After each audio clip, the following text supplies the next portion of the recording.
It's June the 7th, 2022, and you know why we're here, so let's kick this off, right? And introduce the players. Hey, I am Gerissar, a PvP Padawan. Hey, what's up? I'm TreesapJake, and I'm an elemental shaman enthusiast. And today we've got with us Bicmex. How fucking that's crazy, isn't it?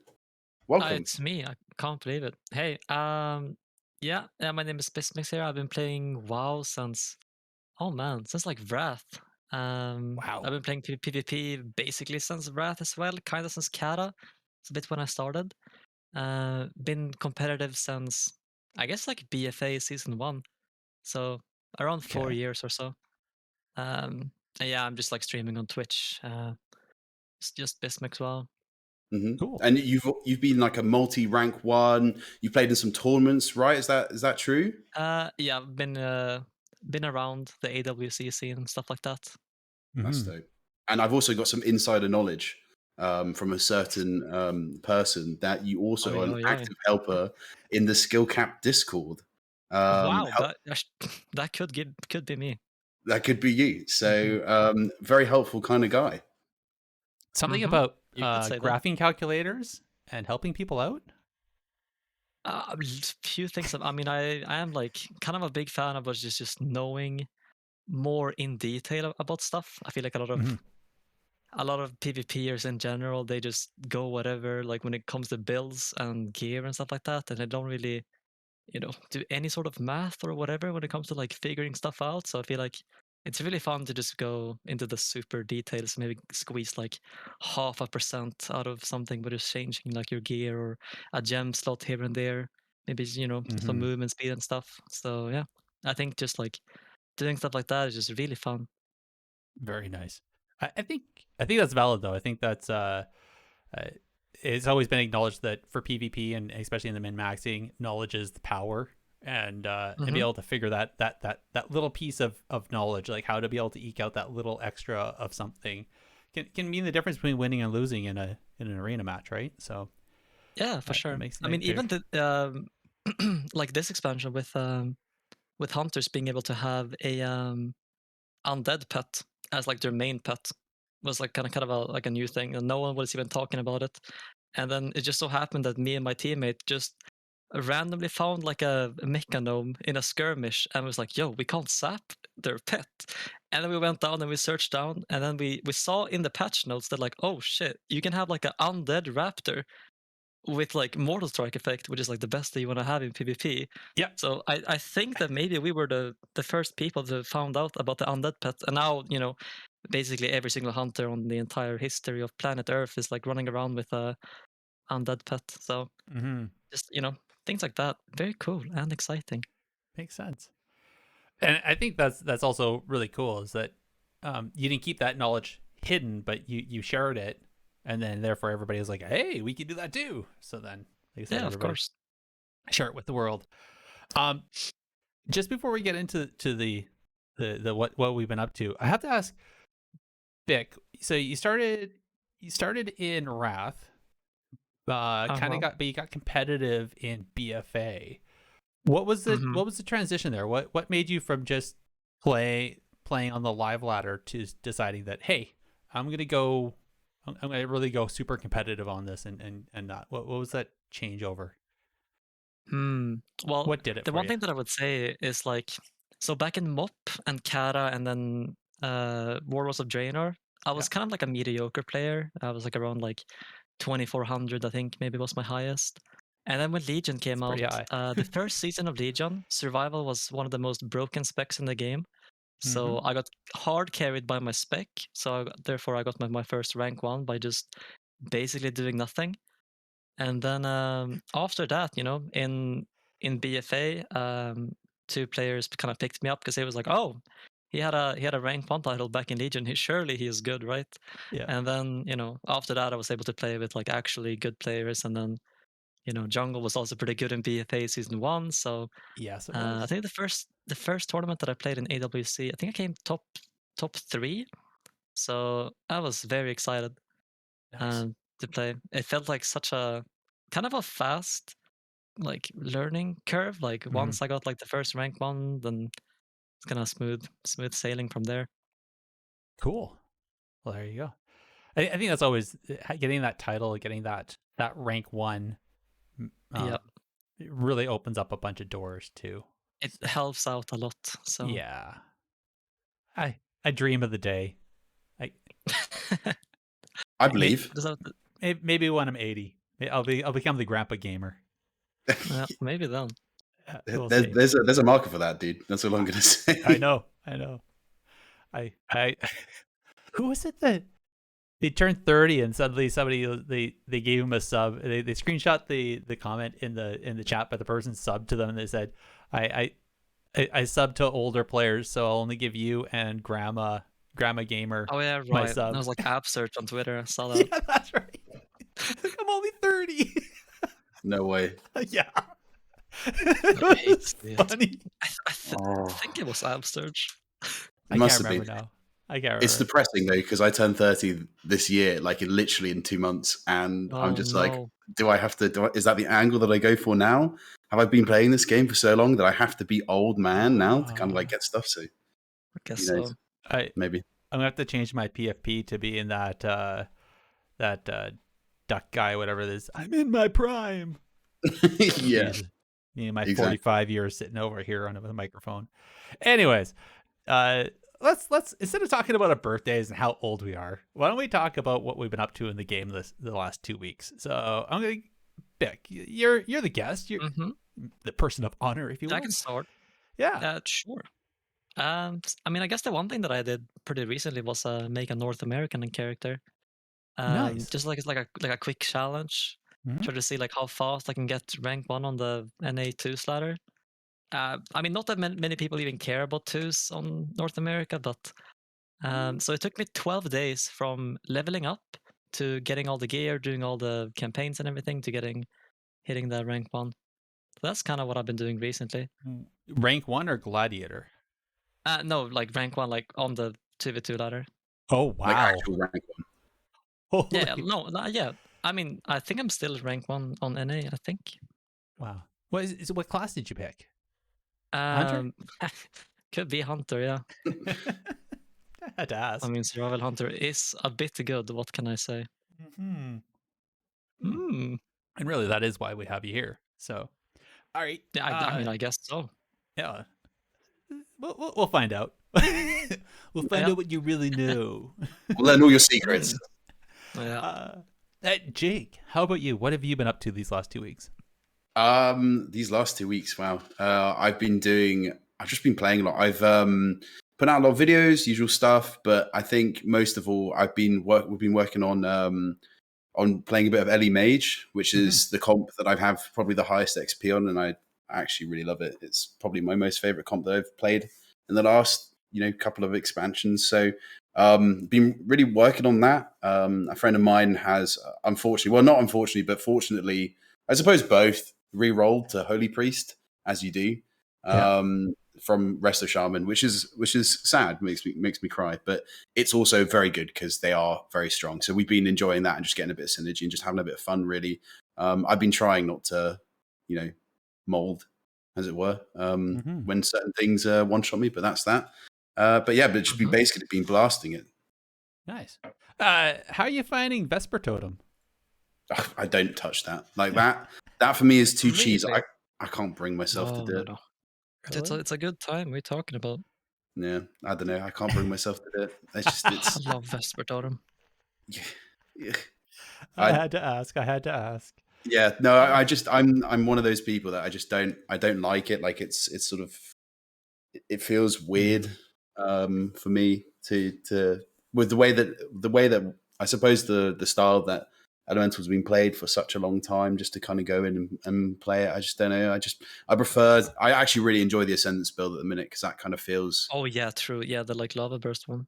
Yeah, it's arguably, I swear it's like better maybe than Vesper. I suppose Vesper you're guaranteed like a one shot if you pull it off, right? But I feel like at the minute with the Ascendance build, it feels like Mop, and it feels like it just feels really fun to play. Even if I don't know, if Mastery is not my favorite, like I always find it's better when you play with Haste, just because as caster it's more fun. But it's interesting, that's for sure. it is fun to be just winging off spells, and like you're just pushing the next button and it's happening rather than having to wait. And, yeah, meatballs, man. I'm an Italian chef. I know. I remember when we talked to Swapsy, he made it sound like it was going to be super fun when 9.2 was dropping. So it definitely was fun. All right.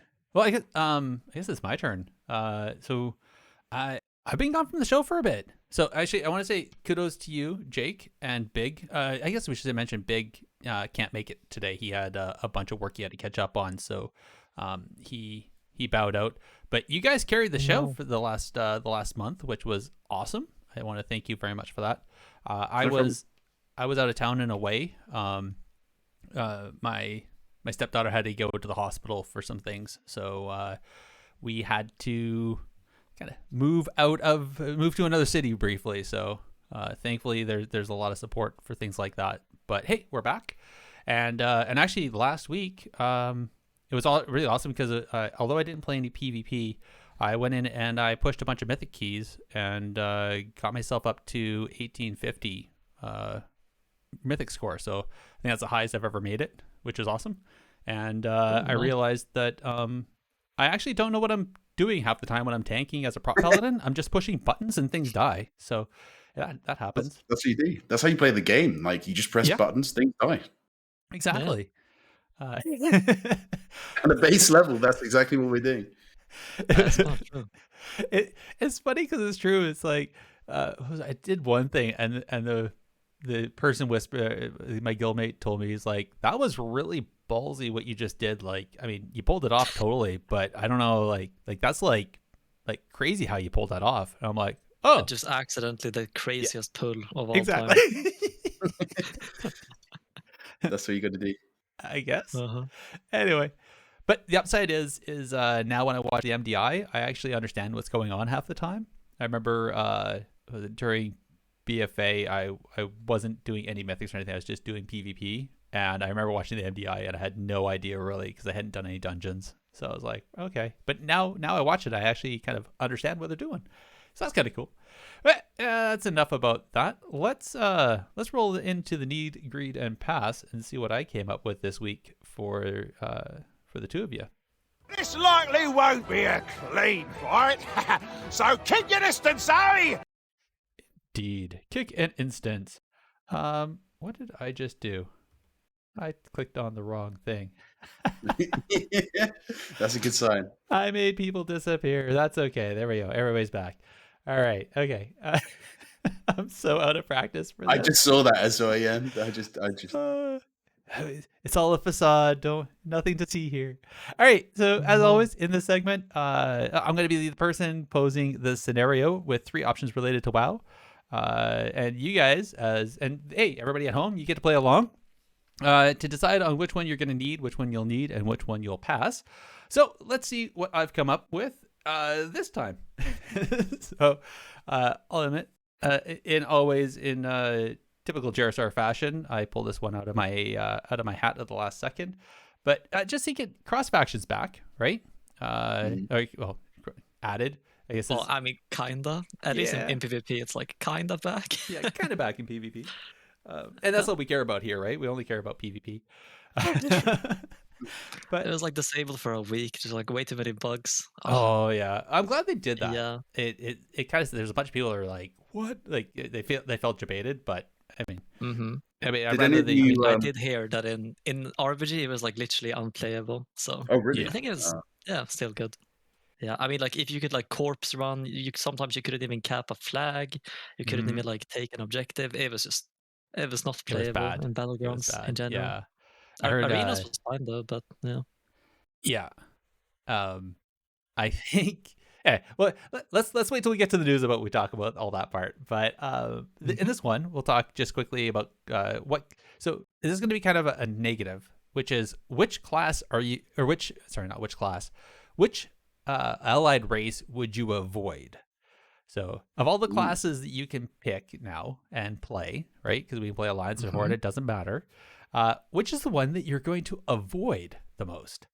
So the one you'll need is the one you'll avoid the most. The one you'll greed is the one that is kind of okay, and the one you'll pass is probably the one you'll actually want to keep. So this is kind like of a allied negative. races. Like Volpera, like that sort of thing, yeah? Yeah. So the ones I've chosen are the Lightforged Draenei, the High Mountain Tauren, and the Magnar Orc. If I said that right. The Maghar, yeah. The Magnar, yeah. So of those three, which one would you avoid the most? And that'd be your need, if you understand. I think I would need the Maghar Orc. I feel like the racial does basically nothing. Because it's like a randomized, right? Like either you get like versatility or you get mastery. I'm pretty sure. It just seems like probably one of the worst racials in the entire game. Could be maybe worse than Nightborn, because at least Nightborn is like kind of a AoE damage type of thing, kind of a slow. But Maghar Orc doesn't really do anything. You just have like, oh, sometimes I get a random secondary stat, like 100 of them. That's kind of nothing. And the pet health part doesn't really do anything either.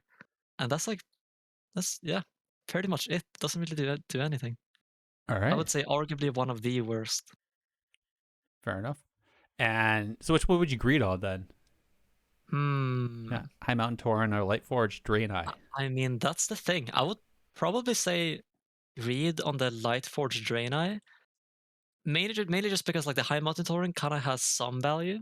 The fact that it's not super terrible in RPG, since if you're Shadow Bejeweled, you can still use the dash type of ability to like spin flags while you're in a duel, or just in general, just like you can kind of have like a little dash or a little stun.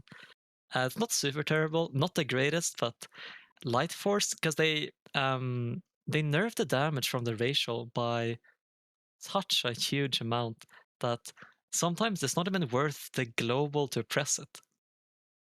But yeah, I mean, it's probably better than Maghar, but I mean, at the same time, it's like a 2-minute cooldown on global, does like maybe 5k damage after 3 seconds. It's not really the best, I would say. All right. I hear what you're saying. I think all valid. All valid.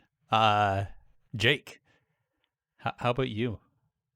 I'm going to be very similar to Bicmex, I think. I think for me, I'm actually, you know what? I'm actually going to change it up, mostly because I think orcs are cool and Draenei are stupid goats. So I'm going to put Lightforged Draenei at need. So I'm going to get rid of that. I have no interest in playing Draenei at all. It's the one thing that stopped me going Alliance in Classic as well, just because, or TBC Classic, because they drive me nuts. So I'm going to say that just purely on an aesthetics point of view. I'm going to put Maghar Orc as greed. You're horrible. You're horrible. That's my girlfriend's been out. No, I'm kidding. But I'm definitely putting Maghar Orc as greed, just because I love orcs. And I'm going to put pass on High Mountain Tauren just because I've had so much fun with the Bull Rush. Like racial. I macroed it with moo and the like /moo as well as /yell moo, and it's the most fun. I also have that with War Stomp as well on every Tauren character, but it's just so amazing just to see this sort of like Tauren absolutely steaming it down in front of someone, knocking them over, just going moo, and you're just like, this is the kind of stuff that I live for. Obviously, it doesn't matter if I lose then because I had a fun time, but that was my balance druid for a little while. So yeah, those are my choices. Oh my Dude, god, that's how you instantly get put on like my ignore list. My ignore list is just everyone that has like /yellow macros. Dude, I just can't, man. I'm probably on one of those ignore lists then. Yeah, sometimes just be like that. Aren't you guys in the same region? Yeah, maybe. Yeah. Too funny. No. Well, I think the best yell macro that I've ever seen though has to be there was a guy that had like a full like story about his gray Kodo. It was like, I know you might not be the best Kodo, but I still love you, Daisy or whatever. Let's ride into battle or something. Every time that he mounted up. Oh No way. no, That's it was like hilarious. it was like in Legion. How long did he I still last? remember that. He lasted maybe 3 minutes, and then I just had to mute him instantly. Oh. 360 Oh my no gosh. scope ignore. That's funny. So this one was a little difficult for me because some of these racials are actually they kind of look okay. Like the fact on the Light Forge you get 1% reduced holy damage. The high mountain, I mean, you get the just the reduced damage overall based on your stamina, which is pretty awesome. And then obviously with the Maghar, you get the reduced duration of poisons, diseases, and curses by 10%, which kind of looks kind of cool. But I feel like the Savage Blood, that'd be better if it was like reduced damage instead of a reduced duration, because it's just so easy for somebody to renew those in PvP. So on that, I was actually going to need on Maghar. I don't want to take that because that seemed like less than ideal. And then I was going to greed on the Light Forge because of the holy reduction, the holy damage reduction, and then also because they have the added the Light's Judgment, so they can call down that lightning strike. And then pass on the High Mountain Torn because, I mean, yeah, who doesn't want Bull Rush? That's awesome. And also the versatility increased by 1%, which that's pretty cool, I think. It all adds up. Yeah. It Not too bad. So, all right. Well, hey, once again, if you're listening at home live right now, by all means, type it into chat. If you're out for a drive, by all means, when you feel safe to do so, pull over to the side, send us a tweet, go over to our Discord, let us know what you would pick in the Need, Greed, and Pass. In the meantime, we're going to move on to the upcoming WoW PvP events and see if I can click buttons properly this time without screwing up the scene. Get in there and fight! Stop hiding! I did it. Yes. All right. Well upcoming PvP events. Jake, why don't you take this? Oh, I'm so used to doing this now as well. So, Dalaran Gaming hosts more 5v5 1v1 duels. So that's teams of 5 that do a 1v1 duel Pokemon style. So keep an eye out on that. If you want any more information, please go check out twitter.com/Dalaran_rogue. So he's got all the details now. Also YouTube, good place as well to check. Raider.io High Key Hustle. That's 7th to the 14th of June for NA, 8th to the 15th for EU. I have no idea what that is, but I imagine it's a push week. It's taking a key, and teams that signed up are pushing a key as high as they can over this week. So NA just started today. EU starts tomorrow with a reset. Sounds good. It sounds really interesting. Big shout out to obviously Oasis and their community events. I was a part of Oasis for a little while, doing RPGs and stuff like that. So that's a wonderful, wonderful community. Cherry does a lot of hard work. So on the 13th of June, you've got the 2v2 Monday Bash. And then on the 20th, you've got the 1v1 Duke Out, which I imagine is a 1v1 Duke It Out. And then you've got the Micro Keystone Race on the 27th of June. So obviously that's not clashing with the High Key Hustle, which is awesome. So lots of stuff to do there. Yeah. And then, of course, you have the official Blizzard events. So we're 2 weeks into the AWC circuit. We have two more weekends, really. And then following up behind that, at the 8th of July is going to be the MDI Global Finals. Then the 16th of July is going to be the AWC Global Finals. And then the 23rd of July is going to be the AWC Cross Region Tournament. So I'm pretty excited about this. I mean, there's a couple teams that are quite obviously going to be going to the globals now. Like they're like Kangara. I think they're 4-0 or something crazy. Like it's something absolutely like nuts. that, yeah. But there's a few. I think it's like third and fourth place where there's like 3 or 4 teams that are all vying for the same spot. So it's pretty tight. Like there's gonna be a spot there where it's gonna be down to like a 1 match win is gonna decide whether a team makes it to the global finals or not, which is really tight. It is. But I think that's about it. I don't know. Bic, just quickly, out of the AWC and the MDI too, but I know you're probably more interested in the AWC. What are you looking forward to in those matches? I mean, the one thing that I'm kind of looking forward to is just what team can find a way to beat Kungarnas Outlaw RMP. That's a bit what I'm like looking forward to right now. Because I saw, I think, was it Bugs maybe that played Enhanced Outlaw Yep. into them, and it kind of looked decently okay.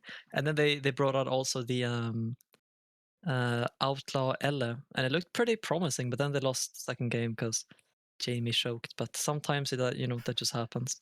But I do think that like there is probably something out there that is able to beat it, at least with like a maybe 60-40 around there. So I guess it's just kind of wondering which team will break the meta, find something. All these outlaw rogues, man, I swear. Yeah, Way it's. too annoying nowadays. I was going to ask, like what you thought of the meta, obviously having watched the AWC, because I think the turning point for me was when there were 3 outlaw rogues in one match, and I was kind of like sitting there, kind of going, "This just." I mean, like I've seen this on the ladder, but like I'm now watching it live, on the competitive scene in the absolute apex of what WoW PvP is meant to be at, and it's here. So, like, that. Like, what are your opinions on it? I mean, the sad thing that I feel like is that basically you could ask like any pro about maybe around like 2 months from now, and they all would have just said like, "Oh yeah, Outlaw is going to be completely gross in the AWC," and everyone really knows it. There are people that have been, they made like an Outlaw rogue about a month from now, and then they're just playing it in the AWC because it's just that much better to have an Outlaw rogue on your team with maybe 10 days / played instead of their main that they've been playing for 10 plus years or whatever. So yeah, the class is just a bit good. It just has way too much of everything. Has you can't die, you can CC basically the entire team solo.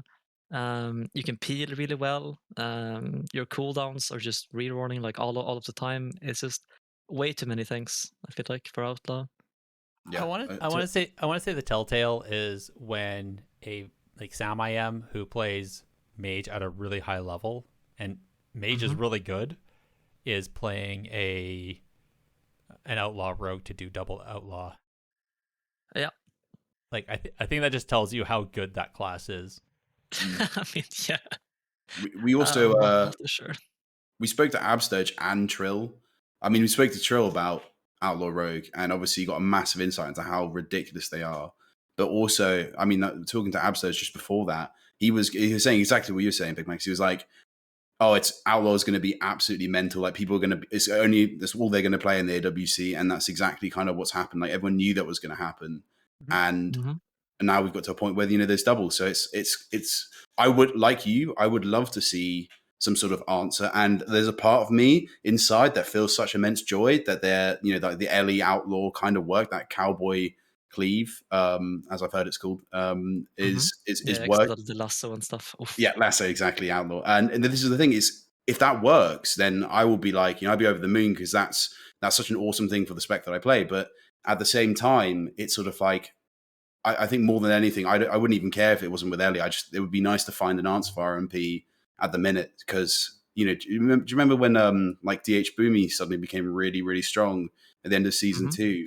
Like everyone started figuring that out. Like that was really awesome. Like, oh wait, it's like, oh, Kyrian is pretty good for Boomy. Oh, yeah. Oh, I'll try this, and that worked, and that was dope. So I'm hopefully somebody figures it out.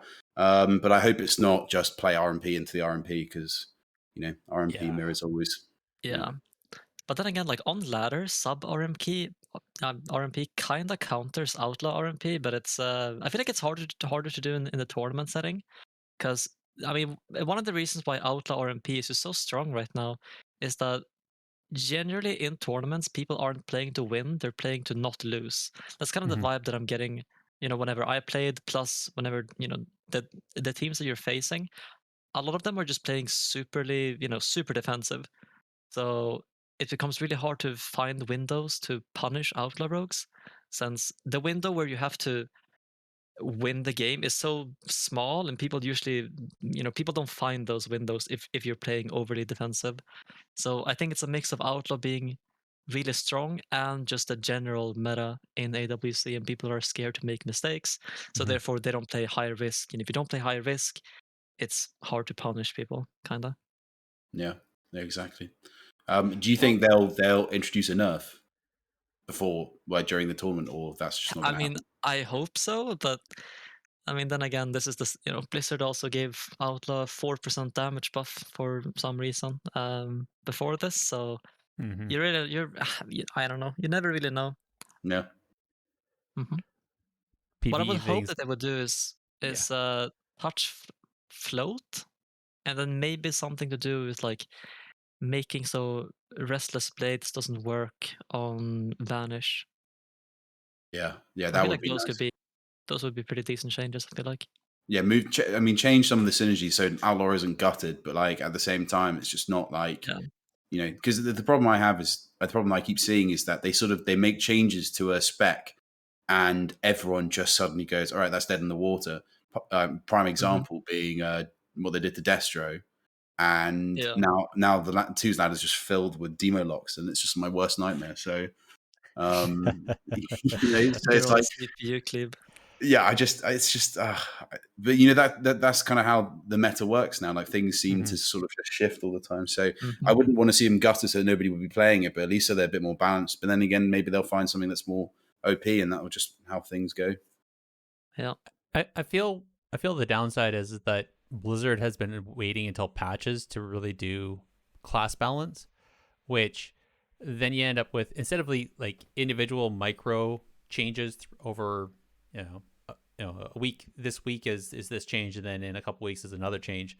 They end up doing these patches where there's like 5 different changes that happen, and suddenly like taking away demon armor from Aphalox, which completely everybody just walked away from, but then adding in the Mortal Strike and buffing the Demo Lock demon made that one better, stronger, and then adding a few other changes that just kind of buff that spec a bit more. It just kind of swings a little bit farther. Versus I think it would be better if they just implemented one change, like okay, if they want to drop, I guess really the dropping of demon armor and adding in another talent, the Shadow Bolt talent, that makes sense for a patch. But as far as like basically buffing demo, that could have happened during any hot fix between last patch and the 0.5, and I think it would have just been as easily accepted. But then you wouldn't have such what feels so jarring is suddenly everybody just dropping affliction and switching over to demo, because that's now you just got a one spec, but somebody wants to play their warlock still. Okay, well I'll go over to this other spec because it's stronger, right? Yeah, it's interesting because I've played with a few warlocks recently, and most of them want to play demo or they'll play a bit of Destro, but then you have the one guy that wants to play Athlete, and this one guy is like playing the Shadow Bolt legendary where he spams Malefic Ruptures and his Shadow Bolt does 50k. And it's sort of like, but that guy wants to play it, but it's so incredibly hard without sort of like no voice or whatever to actually get stuff off with someone that's not used to it, and they just take so much damage from melee cleave. So it's like it's crazy how it just shifts and ping pongs. So yeah, it is what it is. The one thing about the PvP meta in general though is that you can have super small changes kind of dictate almost like an entire meta. It just kind of takes a while for people to figure stuff out. Like it kind of what you said about the Kyrian Boomy as well. Because I think even in this meta right now, even if you do something super small, like maybe buffing Resto Druid healing by a tiny bit, that could just change the entire meta. Like maybe Outlaw Rogues wouldn't be super amazing anymore if you just buffed something like Resto Druid, because then if people play Resto Druid, they will start playing other Resto Druid comps, and then maybe there's like a secret counter to Outlaw that kind of needs a Resto Druid as a healer. So no one really knows. Do Maze Lock Druid, but have it be a Demo Lock. No. That does sound kind of disgusting. I mean, then again, I have heard in twos that Demo Holy Priest is a bit of a counter to Outlaw, from what I've heard. Oh yeah, so you never know. Well, they've got an MS effect now and everything. Like it's right. It's crazy. I mean, like, no offense to Leaker, love Leaker, but I really hate demo locks. Like I despise. I've had such a miserable time queuing into them in every single class that I play that like I just don't. I would rather see I'd rather queue into Destro lock, or like Asa Rogue than demo, just because I'd rather it be over quick than me have to kind of like run around and like kill a pet and then res it and then go back. It just takes a long time. But it's sort of like it would be really interesting, kind of going back what we said about Resto Druid, is that it's just those small changes that would make such a big difference, and it'd be great if Blizzard actually just did that, kind of like what they did in Legion. Like, they had lots of patches, a lot of things coming out. There was just a lot happening that meant that the seasons was a bit more enjoyable in that stage, and I'd love to see it. But I guess we'll be talking about that in was it the news when we talk about the certain position that's open. So yeah, I don't want to go too much into that. But I do have a question for you though, Big. Would you rather? Actually, Big. Sorry, I just said Big. I meant Jake. It's way too hard out there. Oh, kind of the same name. I wish Big was here. No, Jake. Would you rather queue into an outlaw, or would you rather queue into a survival hunter? I mean, firstly, you'd rather Big was here. Like, what is that? What's that saying? Am I just temporary? Am I just the alternative? No. Sorry, I said that wrong. I wish I didn't say that. I'd rather Big was here. I wish Big was also here.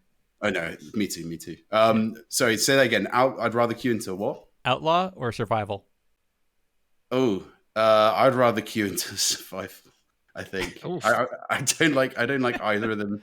But I mean, admittedly though, I think if you listed off the top like 10 specs, I'd probably be like, I don't like any of those, just because there's like, I don't know, it's just you all have miserable experiences with certain classes. But admittedly, I would much rather queue into the more balanced survival hunter, in my opinion. The super balanced survival hunter. Super balanced, definitely. Maybe tiny buff. As we all know, it's just not. It's for sure really balanced. Yeah, really balanced. Any tuning. Well. Why don't we get the subject analysis going, and we'll queue into some survival and see what they got. I'm gonna light you up, sweet cheeks. Can't wait. How was that for a segue? Yes. All right. You were crazy segue. I try.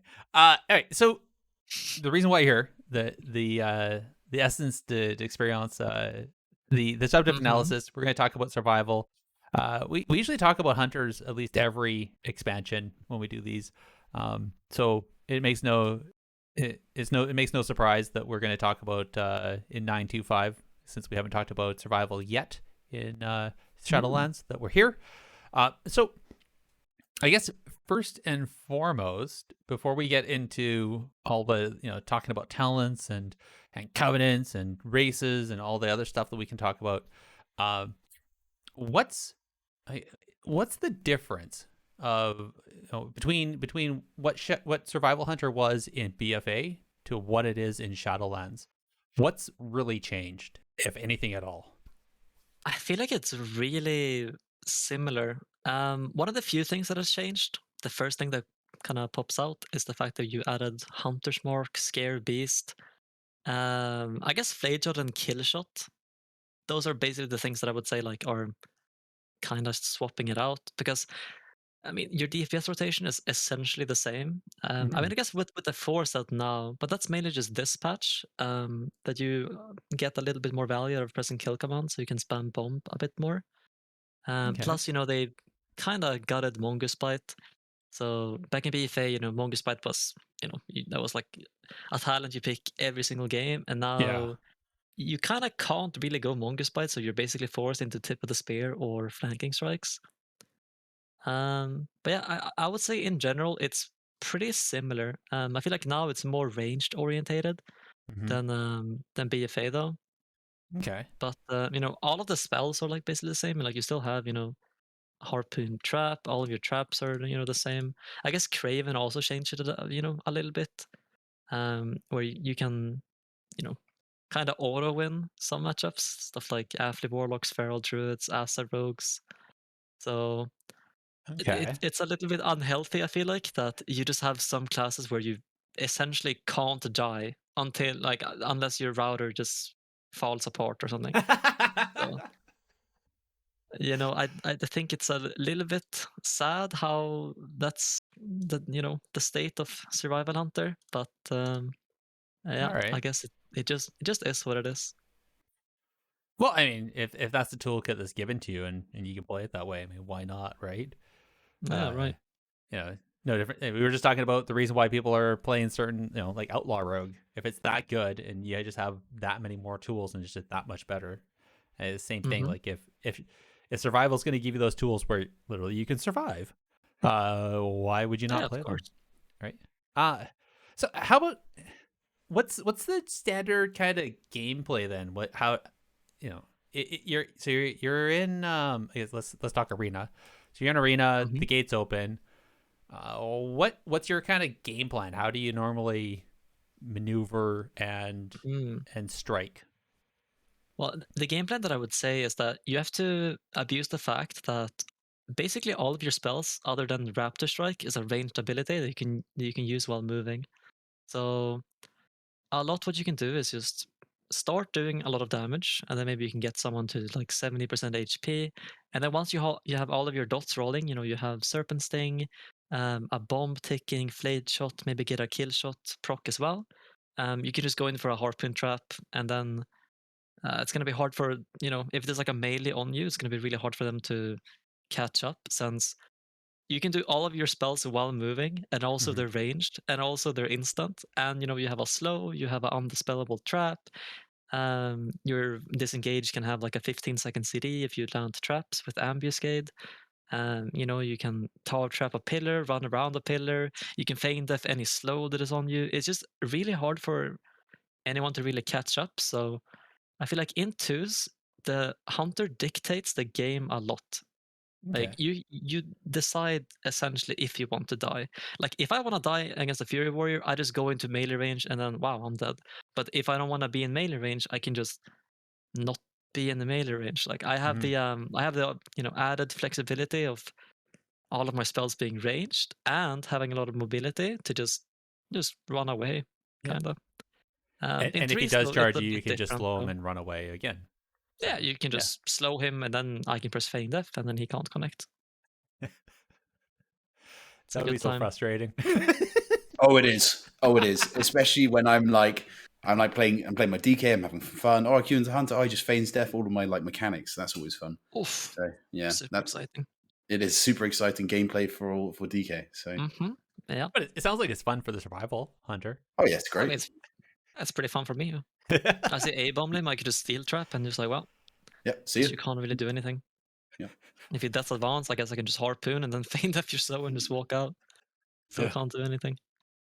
It's sort of I don't know what it is. It's like sticking the twig inside the wheelchair of the person. The wheelchair. Like there's DK is a wheelchair class. So just sticking that little twig in there, or the metal bar, perhaps in this case, and he topples over. Oh, it's too funny. Like, I'm lost. Oh my gosh. Okay. Well, hey, all right. Let's walk through this then. So with talents, there's always some classes you have all these different talents. You have choices depending if you're against a caster cleave, you do this build. If you're up against a melee cleave, you're doing that build. If you're playing this comp, you do that build. There's some play, and some it's you're just playing the one. You set up your spec, and you don't even touch your talents. You might switch out some PvP ones, but that's about it.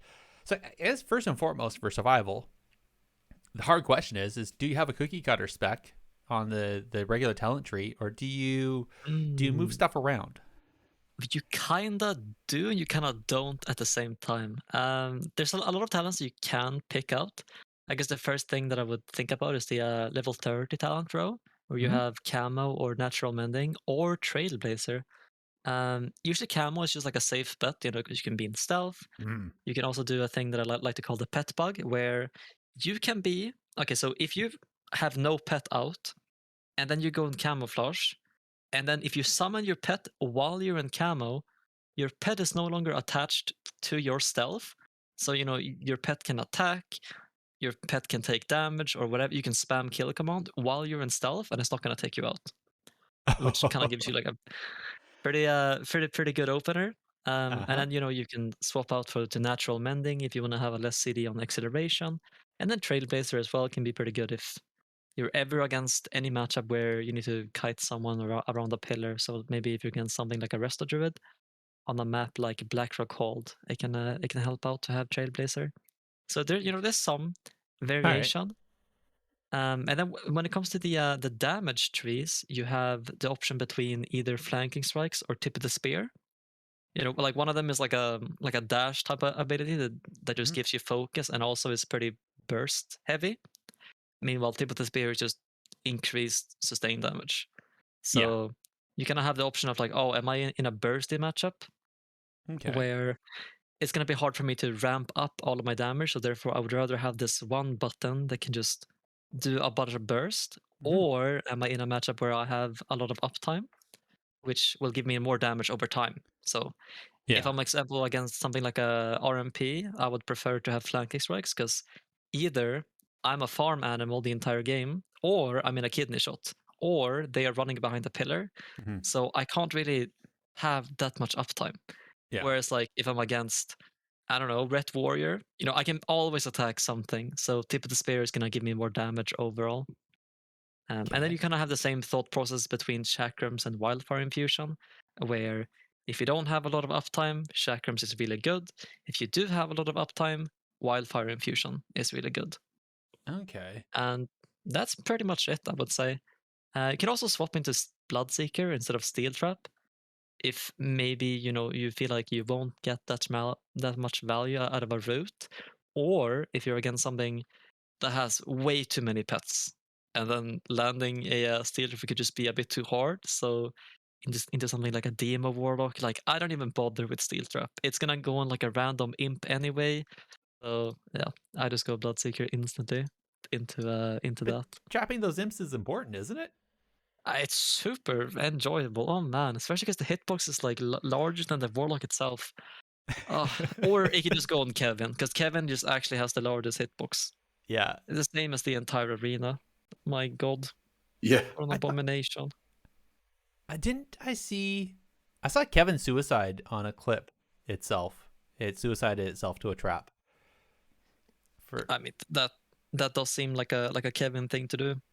Yeah. He's like the biggest homie of all time. I don't know, man. He's pretty cool. Way too many traps. For the enemy team, though. Oh no. Just a couple questions, just out of curiosity. So for camouflage, can demon hunters still see you when you're camoed? Yes, they can. Okay, so still consider that same spell. But if you do the pet bug, then they can't, because then you could just have your pet on the DH attacking him while you're in stealth. Pretty smart. There you go. That's 300 IQ. That's crazy. That's crazy. That's like 300 IQ. Yeah, exactly. Oh my god. And I remember Murder Crows. I remember that, like, just playing PvP and just getting swarmed by this stupid. It's just not a talent anymore. No? Okay.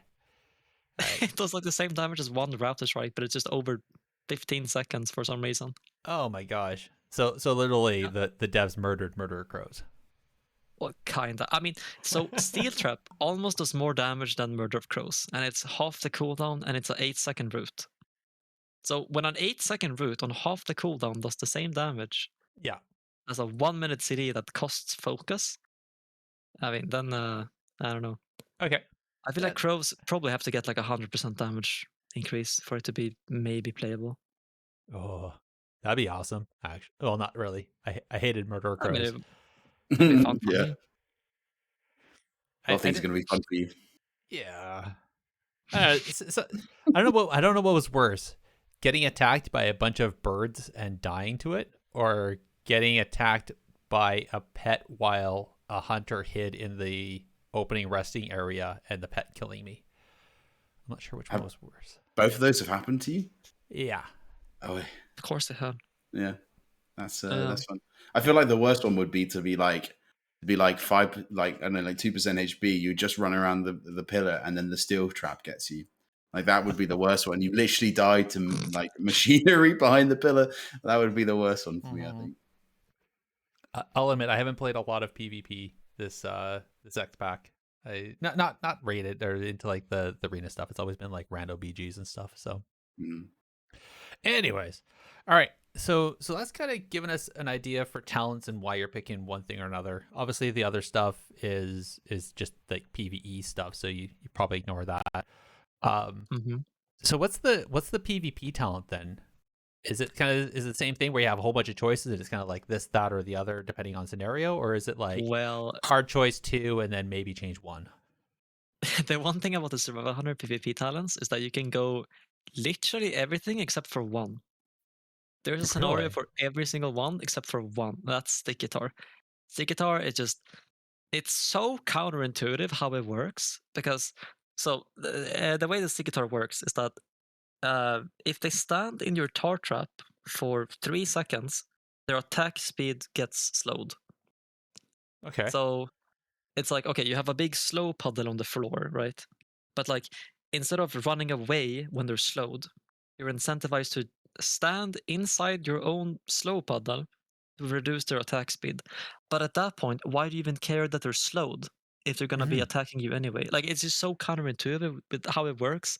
It's like never ever gonna see play just because of how backwards the design. Like, I understand what it's meant, it's kind of cool, like, oh, it's so sticky, oh no, I can't, I'm so slow with attacking, right? Yeah. But in the game it doesn't make any sense. Like, why would you want to reduce their attack speed in the slow? Like, I don't know, it makes no sense. Yeah, because But that then only affects everything melee else, swings, right? That doesn't affect yeah, casting. no, it's only melee swings. It could have been okay if it was like all damage gets reduced, but if it's just their melee swing, like, it's such a negligible amount of damage that you're reducing. It's not even worth it in the slightest to tank a lot of damage to be like, oh yeah, I'm getting value out of my stick guitar right now. I wonder if that would Is help it like against another melee pet. So if you sticky tard like a demo like a locks demo pet? yeah, demo pet or like another hunter's I don't know pet. If that Mm-hmm. would slow it, if that would reduce like I don't know a beastmaster's pet damage maybe. I mean, it kind of would, but at that point, okay, so you're standing still. Yeah, To face like taking make it damage so, while make it you're so, that makes no sense. Like, yeah. It's just like, it's just better to just, if you wanna do it like that, you can still tar trap a pillar and then just run around it, because now the pet is doing no damage because he's Yeah. slowed and you're not slowed. So I mean, you might as well just take advantage out of the slow component out of the stick guitar. Just throw the bombs at the demo pets and they die anyway from the cleave. So True. I mean, they actually do. So I kind of like demo because kill shot bleed that gets spread around. That's AOE plus wildfire bomb. I mean, their imps. It's just like doing a mythic plus dungeon. Spam carve, just spam kill command. You just double bomb them. It's like, okay, well, their imps are he's just no padding the longer here. meters. Just padding the meters. exactly. I love doing 15k DPS in an arena. So fun. Yeah. Oh wow. Oh my. Oh Christ. All right. So of the other ones, then, so you got Chimera Sting, you got the Diamond Ice, Dragon Scale Armor, High Explosive Trap, Hunting Pack, Mending Bandage, Roar of Sacrifice, Survival Tactics, Tracker's Net, Tranquil Darts, and Wild Kingdom. You're saying all those are they have situational. All of those were, yep. Wow. All of them were situational. So the I would say the 3 best ones, there's like a nice default. So they're not the best in every scenario, but they're good enough to be like being at least playable in every single matchup. So that would be Roar of Sacrifice, Survival Tactics, and Chimerial Sting. So Roar of Sacrifice, has kind of been in the game since, I don't know, I think Kata. It just makes your teammate or yourself immune to crits for 12 seconds, which, I mean, in a meta like this, with Outlaw Rogues running around with roughly around 60% crit if they have Between the Eyes, and also the Shark buff. Mages with Combustion, Sub-Rogues with, a lot of crit as well. Fury Warriors relying on crit to kill. Ret Paladins really crit heavy. BM Hunter has a lot of crit as well. So a lot of the classes, I mean, I guess Destro Warlock kinda-ish. It's a bit weird how it works with Roar of Sacrifice and Chaos Bolt. Essentially, it's like the extra damage that you would have gained from having your crit gets reduced by Roar of Sacrifice. So let's say, like, if you're playing a Destro Warlock and you have 10% crit, that 10% crit is going to increase the Chaos Bolt damage by I think is it 10% or something, and then Roar of Sacrifice will make it so that Chaos Bolt does the same damage as if the Desert Warlock had 0% crit. So it's just like a baseline. So it increases it by maybe around 4k. So it's not the biggest of deals, but it kind of is really good against basically everything. So that's a talent that you pick for the most part. I guess that's also the same thing for Lava Burst as well with Ellie. Yeah, it's the exact same thing. Since Lava Burst scales off your crit damage, so it's the same thing there. That actually sounds and then pretty survival awesome. tactics. Yeah, and then survival tactics for the exact same reason. There's a lot of so you're picking it for the shield because it gives you a 90% damage reduction for 1.5 seconds after you cast Feign Death. So if there's maybe like a lava burst in the air or a chaos bolt flying towards you, you can just press Feign Death and then you have a 90% damage reduction. Or you see a Fury Warrior charging at you. You've seen probably those clips of Fury Warriors doing like a 22k charge. Yeah. You can just Feign Death and then you're fine. Or maybe like a Templar's Verdict with the Necrolord Hammer as well. You can Feign Death that. So that's probably like 40k damage in one attack that you can just Feign Death if you are fast enough at like looking at the animations. So tactics in general, it's just one of the most important defensive tools that Survival Hunter has. But then again, it's not good into matchups like an Aphly Warlock. What is a 90% damage reduction going to do into an Aphly Warlock if you're already dispelling all of his, dots and stuff, everything every time you Feign Death? So that's why it's a bit situational, but it's still good in general. Right. And then Camarial, I would say, is the third best one because it's just like 90% slow that then turns into a 3-second silence, and then there's like a little bit of a damage and healing reduction. And also it does a lot of damage. So you can use Camarial for, you can either Camarial the healer, wait 3 seconds, and then you can Harpoon Trap while they're silenced. Or, you can use it on the kill target as they're coming out of a stun. So you can like layer a Camarial, like let's say you stun someone and then you press Camarial, because now you're making it so you can't trinket the stun since they have Camarial on them, because it starts out as a slow, and then it turns into a silence. So if you're stunned and slowed at the same time, if you trinket the stun, you also trinket the slow, which then turns into a silence. So you just trinket into a silence. So it kind of becomes like a you can't do anything really. It's so like there's checkmate. so many ways you can play around Camarial. It's such a fun ability. And it's fun. just good in basically every single scenario. The only scenarios where it's bad, I would say, is if you're against classes that can dispel poisons. So against maybe a Windwalker monk, they can dispel the silence of their healer, or feral druids can do the same thing. So ret paladins too. So it's a bit situational, but pretty much always good. Wow. So yeah, I would say those three are probably your best talents. I guess I can talk about the other ones as well. Sure, why not? We got a little bit of time. Yeah, sure. I can go about Diamond Eyes. It's mainly just used for playing really slow. You can so basically what it does is that it makes it so your freezing trap can no longer be dispelled or breaks on damage. You can't even master spell a Diamond Eyes. There's like literally no way to get out of them unless you trinket it. So you can use this on the DPS just to stall out the game, make it last a little bit longer, just so you can win in dampening. You could also go Diamond Eyes if you're against something like a Demon Hunter or a Warlock that can dispel their healer. But I feel like it's not super good for those reasons. But it's mainly just to, trap the DPS just so you can live a bit longer. And then Dragon Scale can be used instead of survival tactics into dot cleaves. So if you're against something like a Affliction Warlock or a Shadow Priest, having 20% less magical dot damage, that adds up quick. Not even that bad. It's not really the best, since usually dots can't kill you anyway with how crazy broken Craven is. But it's still nice to have. That knock trap can be used on maps with elevation. So it can be if you're against someone on Dalaran, maybe Blade's Edge, Robodrome, maps like that. It can also be used to peel melees off your healer. So let's say you knock trap someone away, and then you can press Harpoon on them.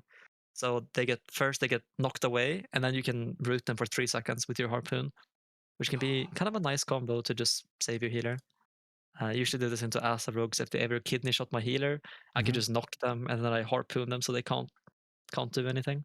And then I just use Mending Bandage after. So, and then talking about Mending Bandage, oi. This is like the bane of Asa rogue and the Feral Druid. Yeah, you can just use this on sepsis, rupture, garrot, everything. Their kidney shot bleed. It's just good in general. Whereas that's good against Feral too. Yeah, so Feral, you kind of want to use it on either the Berserk Bleed with the Forset, Sickle of the Lion, or I guess the most common one is Feral Frenzy. And that's pretty much it. You could use it sometimes on just like a random rip here and there, but then again, that leads you vulnerable to Feral Frenzy. So usually it's better to save it for that. Okay. If you were a Dwarf Hunter, would you still take Mending Bandage because you can? I mean, yeah, you would. Okay. But even if you're dwarf, it's not even that good because whenever you use your dwarf racial, it puts your PvP trinket on a 30-second CD. So you kind of lock yourself out of, you kind of tell a Feral Druid or a Asa rogue like, hey, come stun me. I don't have a trinket. Help. Look at me. I got ready for diseases in your bleeds. Oh no. And then you can just die. Yeah, okay. Perfect. And then you kind of have Hunting Pack, which I feel like is more of like an RBG talent. It makes it so your Shira becomes AoE.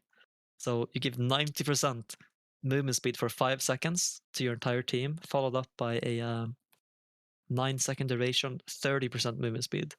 So it's actually not even that bad. It's pretty powerful, I would say, especially on a 90-second cooldown. Could also be used in threes into some melee cleave. If you want to peel for your healer, you can give them freedom with Master's Call and then just make them very fast. Kind of exciting. And then Tracker's Net. The one thing that's pretty unique about Tracker's Net is that your chance to hit is reduced by 80%. So, but then again, the issue with it is that it breaks instantly on damage. So I would say Tracker's Net generally isn't worth it just because your entire playstyle is just centered around having a bunch of dots on people, like your Killshot Bleed, Serpent Sting, Wildfire Bomb, Flayed Shot. Like you basically always have 4 dots on someone. So it's kind of hard, but it's not super terrible. I've been playing it sometimes into Rogue Mage if we're training the Mage the entire game, and then I can just Tracker's Net the Rogue every single time they use Kidney Shot, because then it basically reduces all of their damage by 80% because they're gonna miss everything. And then we have the fourth one this is like the one that I would say is probably one of the better ones, is Trank Darts. Yeah. So every time you purge or kick someone, it reduces all of their buffs by 4 seconds. So let's say you're against a Resto Druid, right? And they press Overgrowth. You press Trank Shot. It first is so first of all, you purge 1 buff, and then after that, you reduce all of their hots by 4 seconds. You just take 4 seconds off every buff they have. And then also, if you kick Trank Shot, that takes 8 seconds off every single buff that they have. It's super powerful. Especially because over the course of like an entire game, you can like remove like minutes worth of healing just from this one PvP talent. So this is like a must-have in the Resto Druids. So I would say that's probably one of the reasons why hunters in general are really good into Resto Druids. That's crazy. If it ever becomes a Resto Druid meta, I ain't complaining. You're prepped. All I'm going to say is there is definitely the guys in charge of making PvP talents for Shadowlands must be Hunter mains. I swear to God, like it's just every single one of those sounds so good, and I'm just that's the thing. But then, like, how do you pick? That's the issue. That's like what I'm getting asked, like on the daily. It's like, oh no, what are you going to this? Or like, I see you pay this talent into this team. Why are you doing that? I'm like, I don't know. I just want to experiment, try something out, because there's look at always that, it's so many good. options. Yeah, it's like, oh, it does something. Okay, that's kind of cool. And you play the next arena, try out like another talent. It's like, oh, this was really good this game. And then next game, play like, oh, maybe I should have had this one instead. I don't know. I feel like there's like 5 talents I want to run into Rogue Mage, but kind of can't. Very sad. It's I kind of hard. see. I remember. I kind of see Trackers Net being cool in a rated battleground scenario as well, where if you want to, you could I don't know, like if you knock somebody off of an objective and then trap them, then they're like stuck down wherever and they can't come back up. The best thing about the Trackers Net in RBGs is that it allows you to ninja cap so easily against Demon Hunter tanks. Oh, so since all of their abilities are 80% chance to dodge, there's a very high chance that you can just Trackers Net and then cap. And they can spam all of their abilities, but they're gonna miss, right? It's like an 80% chance that they will miss. So that you're just standing in melee and just face tanking them, but they're missing every ability, so you just get the flag for free. That's crazy. Good times. And then if they trinket the route, you can just trap them. Yeah. And there you go. It's like, thank you. Got a flag. It's a good thing that also Demon Hunter tanks everywhere are crying right now, but also it's a good thing that they're not even in the meta anyway. The RBG, it's a sad time. That would have been so good. That would have been so good. Like so much counterplay against tanks like that. Whereas obviously Druids they can shift anything. So, but honestly, all of those talents sound good. I know it's you got to choose from a lot. But it's just kind of nice to have a lot to choose from. I remember when they added Control of Lava for Elemental. I was so hyped because I was like, this is just a new PvP talent that is dope. And it's the same with Ice Wall for mages. I'm like, this is the sort of innovation that is so cool. And I don't know hunters that well, but listening to you talk about them and talk about the talents and PvP talents, they all sound really, really cool. And I like that part of Blizzard where they get very creative and they make really creative stuff that is quite clearly, obviously PvP talents are dedicated to PvP, but they're really cool and they're really fun. And a lot of the stuff they've added, especially in, I think it was 9.1, I think they added it in, or maybe it was a little bit later, but they all are really cool. And I think they're interesting. And I think going forwards, that'd be nice to have that on more classes. Yeah, I do wish that they either rework some existing ones, because I feel like for other classes I would say the most outrageous one, I think it's Windwalker Monk. They basically only have 3 talents that they always go. And then like if you don't need Disarm, you can swap it out for something else. Yeah. Like it's not very fun at all. Probably some other classes as well but Windwalker was just the first one that came to my mind. Yeah. Like reworking some currently existing ones could be very fun for the game. Like something like Sticky Tar, because Sticky Tar has been existing in the game. It was the same in Legion, it was the same in BFA, and it's the same right now, and it has never been good. So of course not. Who wants to stand there and take damage when you can avoid it completely? True, but the worst part, Sticky Tar was actually bugged for 2.5 years. So you remember how I said that it reduced their attack speed by 80%?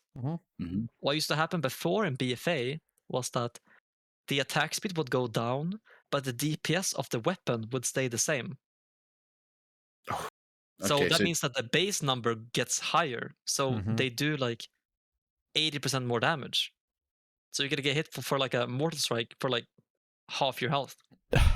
So it was like actually worse than not having a talent at all for around like 2.5 years. Oh my gosh! It was a conflict to strike, was it? Because that would be unfortunate. No, it wasn't. It was just a Sticky Tar in general. Just like the fact that it just like the weapon damage was just the same, but since the DPS or the DPS is the same, but since the speed go down, that means that the the base stat of the weapon has to go up to compensate if the DPS wants to stay the same. Crazy. That's so mental that sort of exists in general. No, it was cool. It was a really cool expansion. Cool.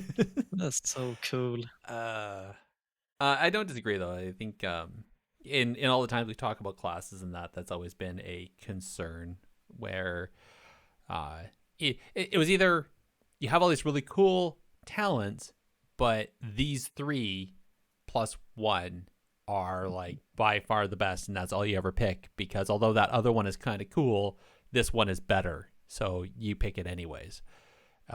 It's either that or else it's the similar conversation. It's we have all these really cool things, but we can only pick 3.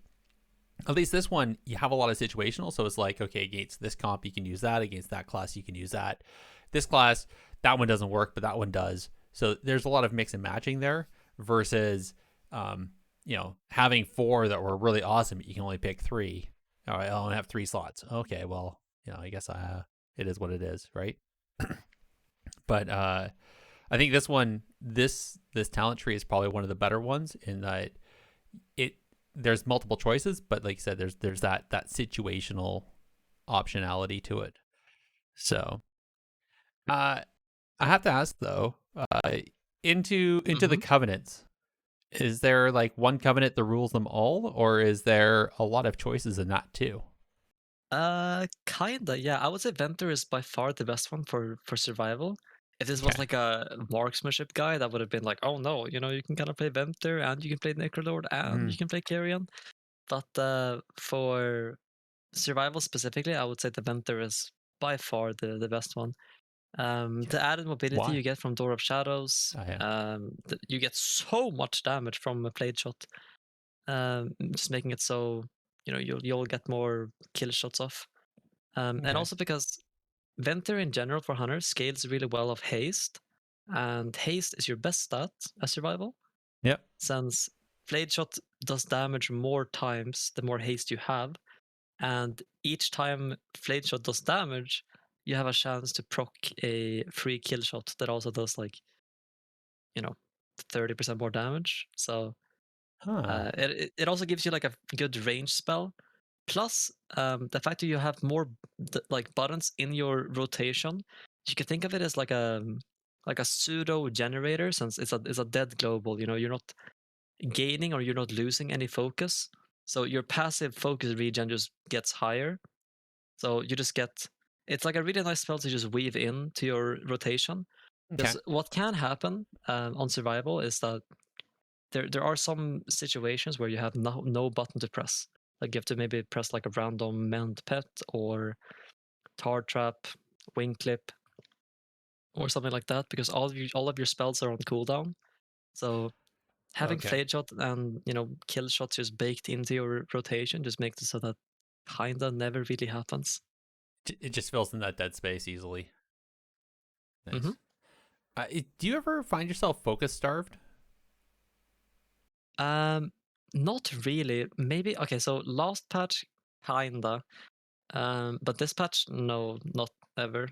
It's kind of impossible to not have a button to press, which is kind of fun because that means it's a bit like an Outlaw Rogue where every global you have something to press and your GCD is kind of low.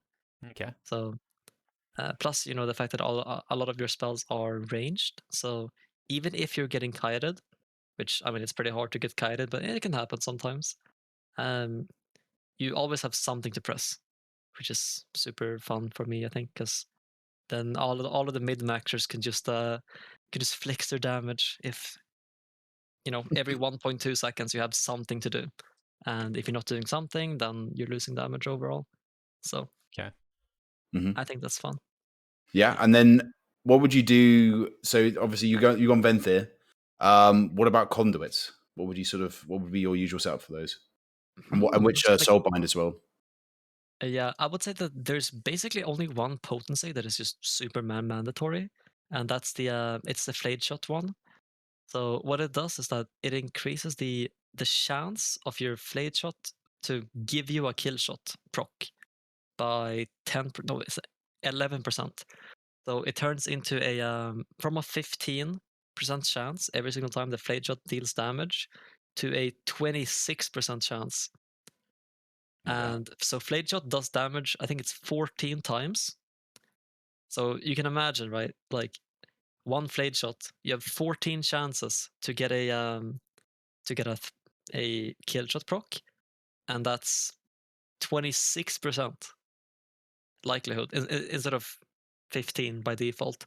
So that conduit in general, it's so busted. That's the one that is just hard carrying hunters in general, like both BM and survival. Is just this one conduit that just makes it so you get way too many kill shots. Like you can average maybe around 3, which is a lot.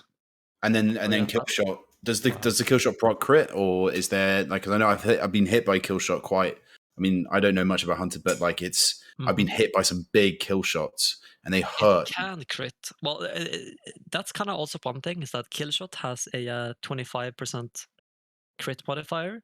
So in PvP, instead of being like 1.75x the damage, it's just 2x. So it's just like double the damage. Okay. So that's also kind of why kill shot just does so much damage. Yeah. Plus hunters nowadays generally just play around 20% crit. So it's a 1 in 5 chance that you'll get hit for like a 23k kill shot without any cooldowns up. Oh yeah, super fun. And what else would you go for? I will then say that the second best one will be Ambuscade, which is a finesse conduit. Every time that you land a trap, the cooldown of your disengage gets reduced by 2.2 seconds. So perfect. you have Steel Trap, Tar Trap, and Freezing Trap.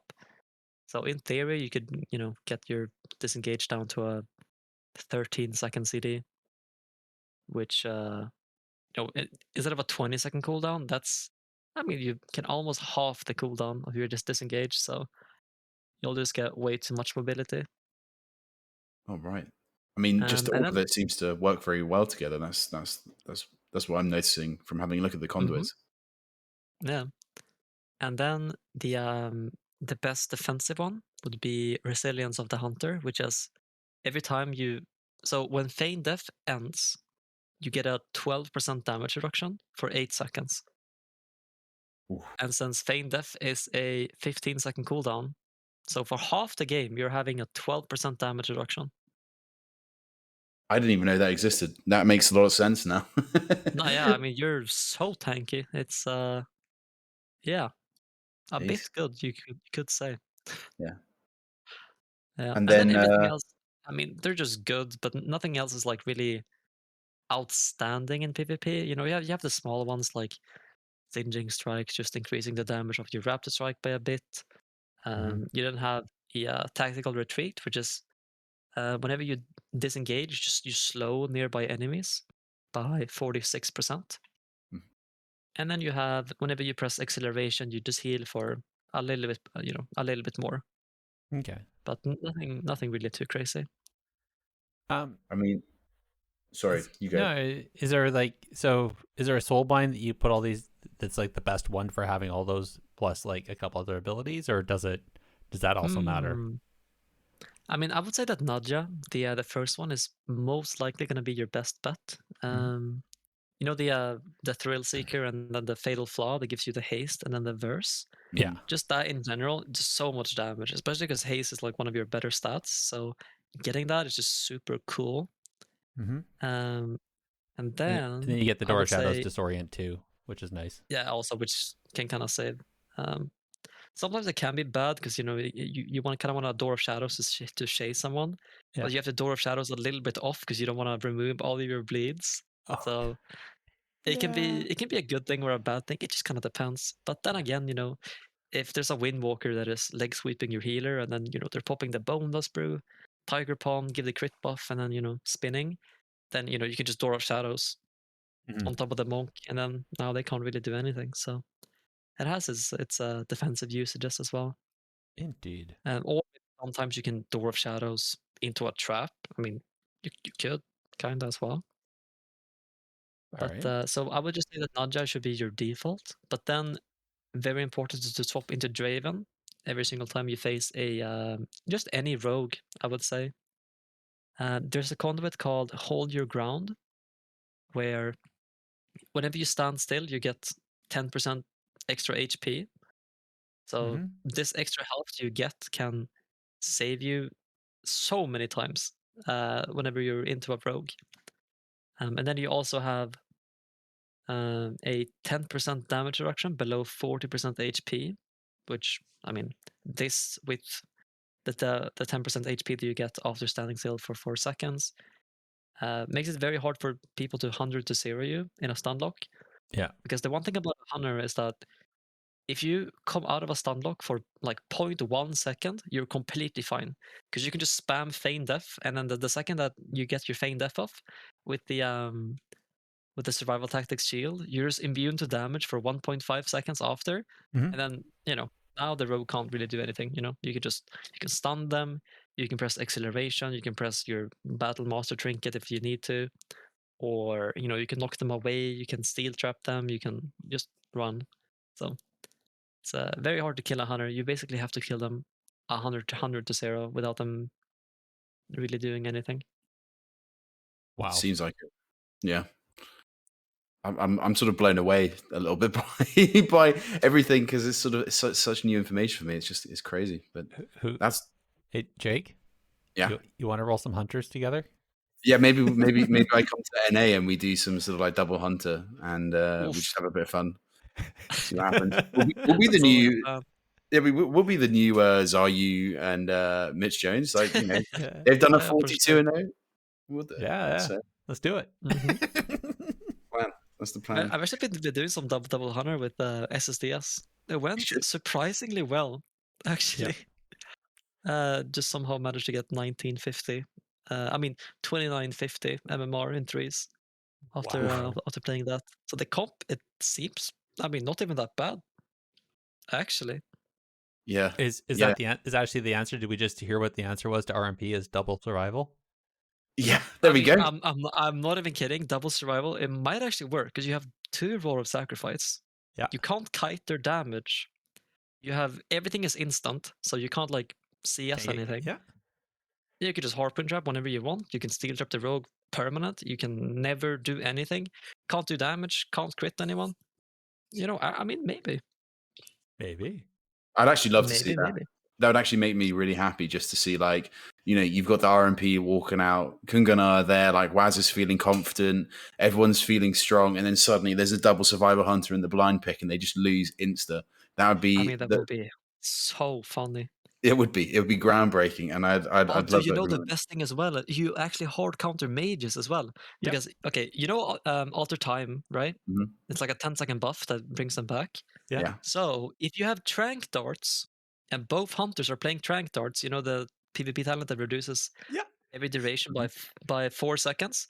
Yeah. You just double purge, and you're guaranteed to because then you remove the alter time by 8 seconds, right? Oh my so you just dispel it 100% guaranteed. And there's also and everything you can else. just double purge. You can just double purge the entire combustion. Yeah. Let's say for some reason you misclick and you don't have Roar of Sacrifice. You can just double purge the combust, and it's over guaranteed. Can you purge off the Guardian Spirit too? Nope. Okay. Very sad. If only, man. If only. That's it. I mean, if you're an AWC competitor and you're listening to this right now, double survival hunter, Holy Priest might be your answer to RMP. Yeah. So just bear that in mind. Now, Tony just needs to learn how to play survival with Kasu. That's true. Yeah, there we go. We've had Samayam swap onto Outlaw Rogue. Now it's time for Tony to step up. I can't wait to see it. Yeah, that'd be amazing. Tony would do a great survival hunter. Oh, he'd be amazing. He's crazy on like the things he does on Feral just blows me away. Just wow. Mm-hmm.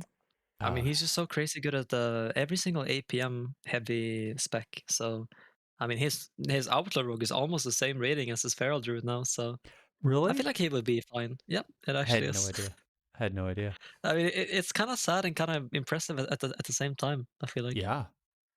Well, especially the way when we were talking with Trill and he was talking about how calculating you have to be, but you can't.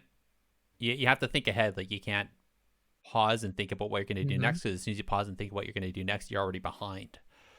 So that's the high technical side to the outlaw. So if somebody can play outlaw and get that high, like that's over 2,900 easily. Then like that's crazy. I mean, the one thing about outlaw is that even though theoretically the skill ceiling is absolutely insane, it's not necessary to get really high rating though. That's kind of like there's so much potential in outlaw, but you don't need to be that good at outlaw to get really high rating. Okay, it just kind of plays itself. I mean, kind of yes, kind of no. You still need to know like what you're doing, obviously, but there's a lot of things that you don't have to super ultra min-max everything to kind of make it work. As long as you have a game plan, you should be pretty all right. All right. Cool. Sorry, conduits. Just gonna finish that off. Are there any generic? Are there any like just generic conduits that you throw in there, or do you stick strictly just with the hunter only ones? Nah. Condensed atmosphere is just nerfed by 50%, and also I feel like rejuvenating wind is for the most part just way better. So you don't really have anyone that's like worth it. Yeah. Okay. Fair enough. Yeah. I always find that's the hidden gem sometimes, that there's some generic ones which are awesome. All right. Yeah, Jake. And I know you like to talk about legendaries. Yeah. So which legendaries are going for? Obviously, Unity is the big one, and we've already talked about Craven Stratagem, which obviously sort of feign deaths off pretty much every single dot known to man. Is there any other options that you might go for, or if you want to explain Craven Stratagem a little bit more for the viewers and those listening? Yeah, sure, I can. So the one thing about Craven is that it removes everything that negatively affects your character without it like limiting your movement or taking damage.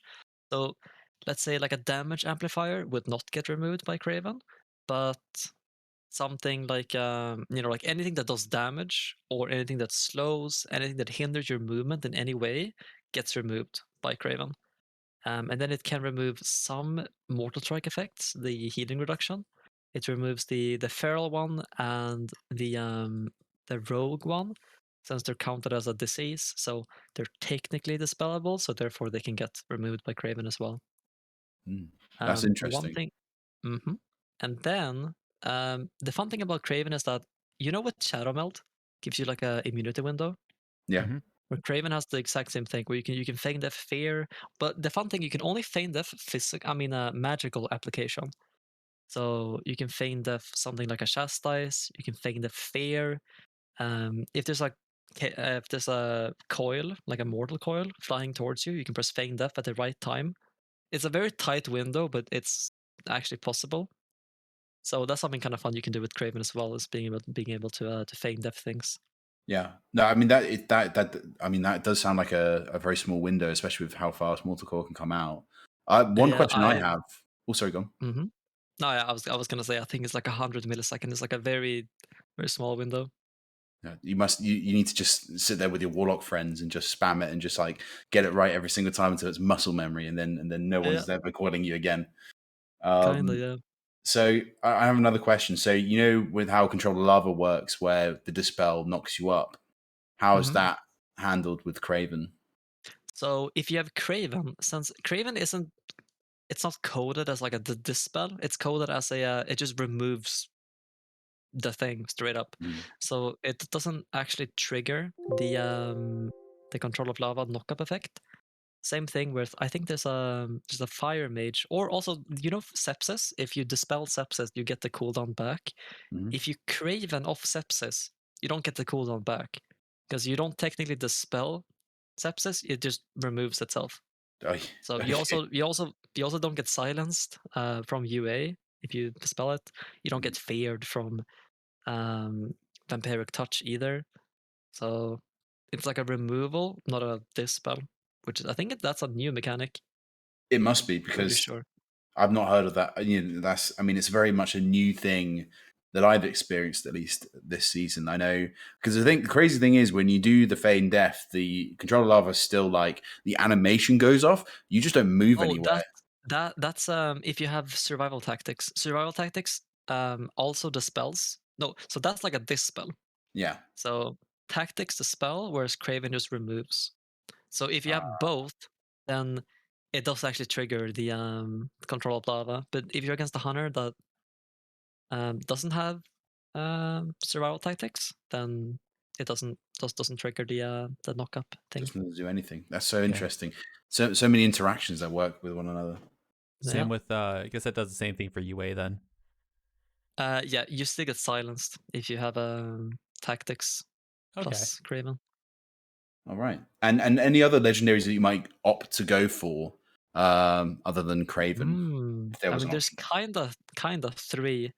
I will say that they're all way worse than Craven in basically every single matchup, but it's fun to play something else. I would say first one would be Call of the Wild, which reduces all of your aspects by 35%. So Turtle now becomes a 2-minute CD instead of a 3-minute CD. Your Coordinated Assault, which is your main burst ability, it becomes a 1-minute 20-second CD instead of a 2-minute. Your Aspect of the Sheeta becomes a 2-minute instead of 3-minute, which also synergizes well with Hunting Pack. So instead of having a 3-minute cooldown on your Sheeta, you can have a 1-minute cooldown. So it goes from 3 to 1. Wow. So that can be kind of exciting sometimes. Also, where it works with your Eagle. The Eagle becomes 1-minute CD instead of like 130. So it just reduces a lot of your super important abilities by 35%. Kind of a big deal. But it's hard to compare that to, oh, you can just be immortal every 15 seconds. Yes, it kind of seems. Yeah, it's like, I guess it's okay, but I feel like Craven in general is just a bit better. Yeah, that makes sense. And then you have two other options, which is Latent Poison and Wildfire Cluster.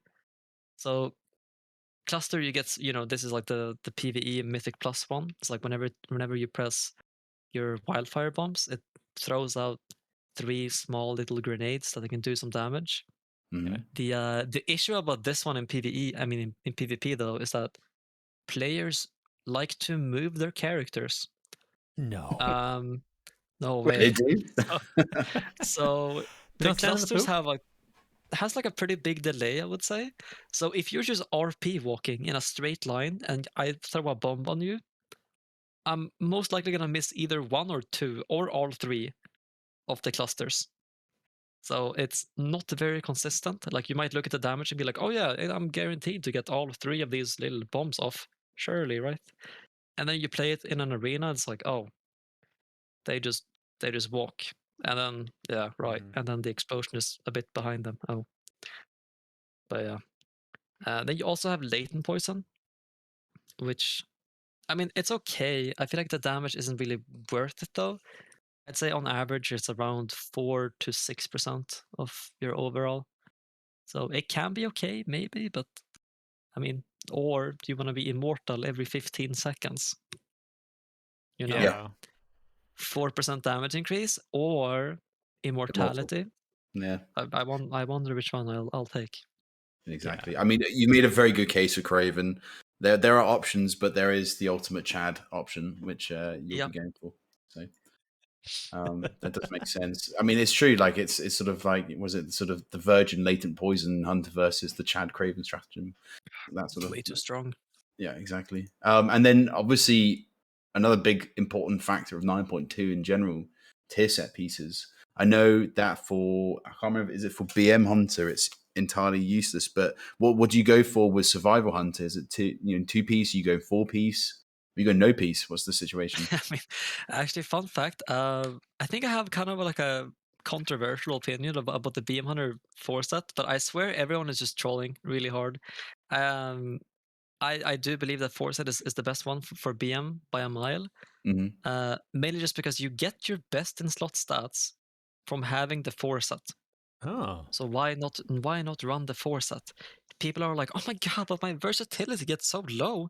But then, okay, so the thing is, if you have no 4 set, you can play like 38 to 40% verse. Yeah. Okay. Which, it's not even good. It's literally not even good. Or you can have the 4 set and play around 34 instead of 38. So it's like that's 4% verse, but you're gaining like 10% more damage. It's like even more. It's like crit scales really well from BM. Yeah, like I mean, that just makes sense because you also have the diminishing return, so that 38% isn't even a full 38%. It's like, well, it is 38%. Like the way that it works is like that's like calculated like before the percentage comes up. It's just like the stat in general just is you need. So instead of needing 10 verse to get like 0.1% or whatever, it's like you need 12 verse to get 0.1% after 30%. Do you know what? So I think we're gonna need one of those helpful graphs that you make to just to get this all in detail, because this is no. Oh no, it's begun. It's begun. Oh. This is the thing though. You can nerd out about this so easily because you know, we're obviously so passionate about PvP, but like it's you know, if you have the means to make a graph, like, you know, that's something that's very interesting. But I'm glad that you mentioned the BM stuff, because this is just what I heard from people. Now, obviously, I don't play BM. I don't care much about Hunter, but to me, I mean, I don't really, you know what I mean? The thing is, like, I don't even play BM either, but like, I obviously test things out, and when I tested it and I was like checking the damage, I was like checking like how it's gonna play out in an arena. It's like, oh yeah, for sure, you played 4 set, and then I see people be like, oh no, I played 2 set or 0 set, and it's like, huh, why? And the only thing people are saying is like, oh, but I want to have more verse. And then it's like, okay, but why do you want to have more versatility? And it's like, well, I want to be, well, it's gives me a lot of damage, makes me kind of tanky. And then you look at the numbers and you're like, dude, this does not make you like tankier. Like, what are you talking about? And also, you're losing damage.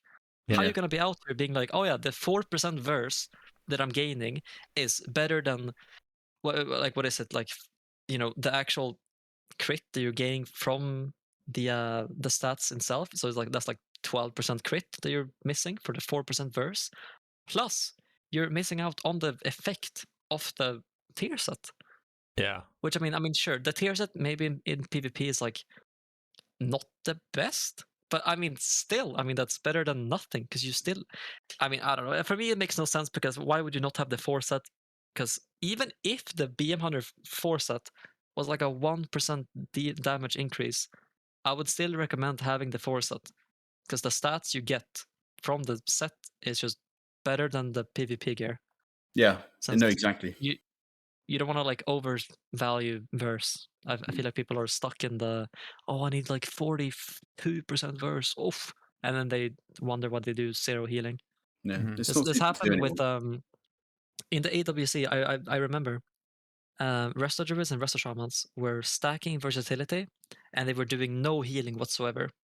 And then my healer was like, oh yeah, let me just try like a low verse mastery build, and then their healing got increased by like, I'm not even kidding, like 20%. And they were like, oh. And then after that, everyone else was like, okay, well, I guess I'm gonna swap over. This also happened with Holy Priest, like the most broken class in the game like right now. People were like, oh yeah, let me just stack 40% verse, and then, you know, I'll be good, whatever. And then they found out, oh wait, I can just play like 28 to 30% verse and then stack mastery instead. And then now my healing is increased by like 40% more. Like, it's like some crazy number. Like, verse is just such a bad stat, and people just overvalue it so much for literally no reason. I don't.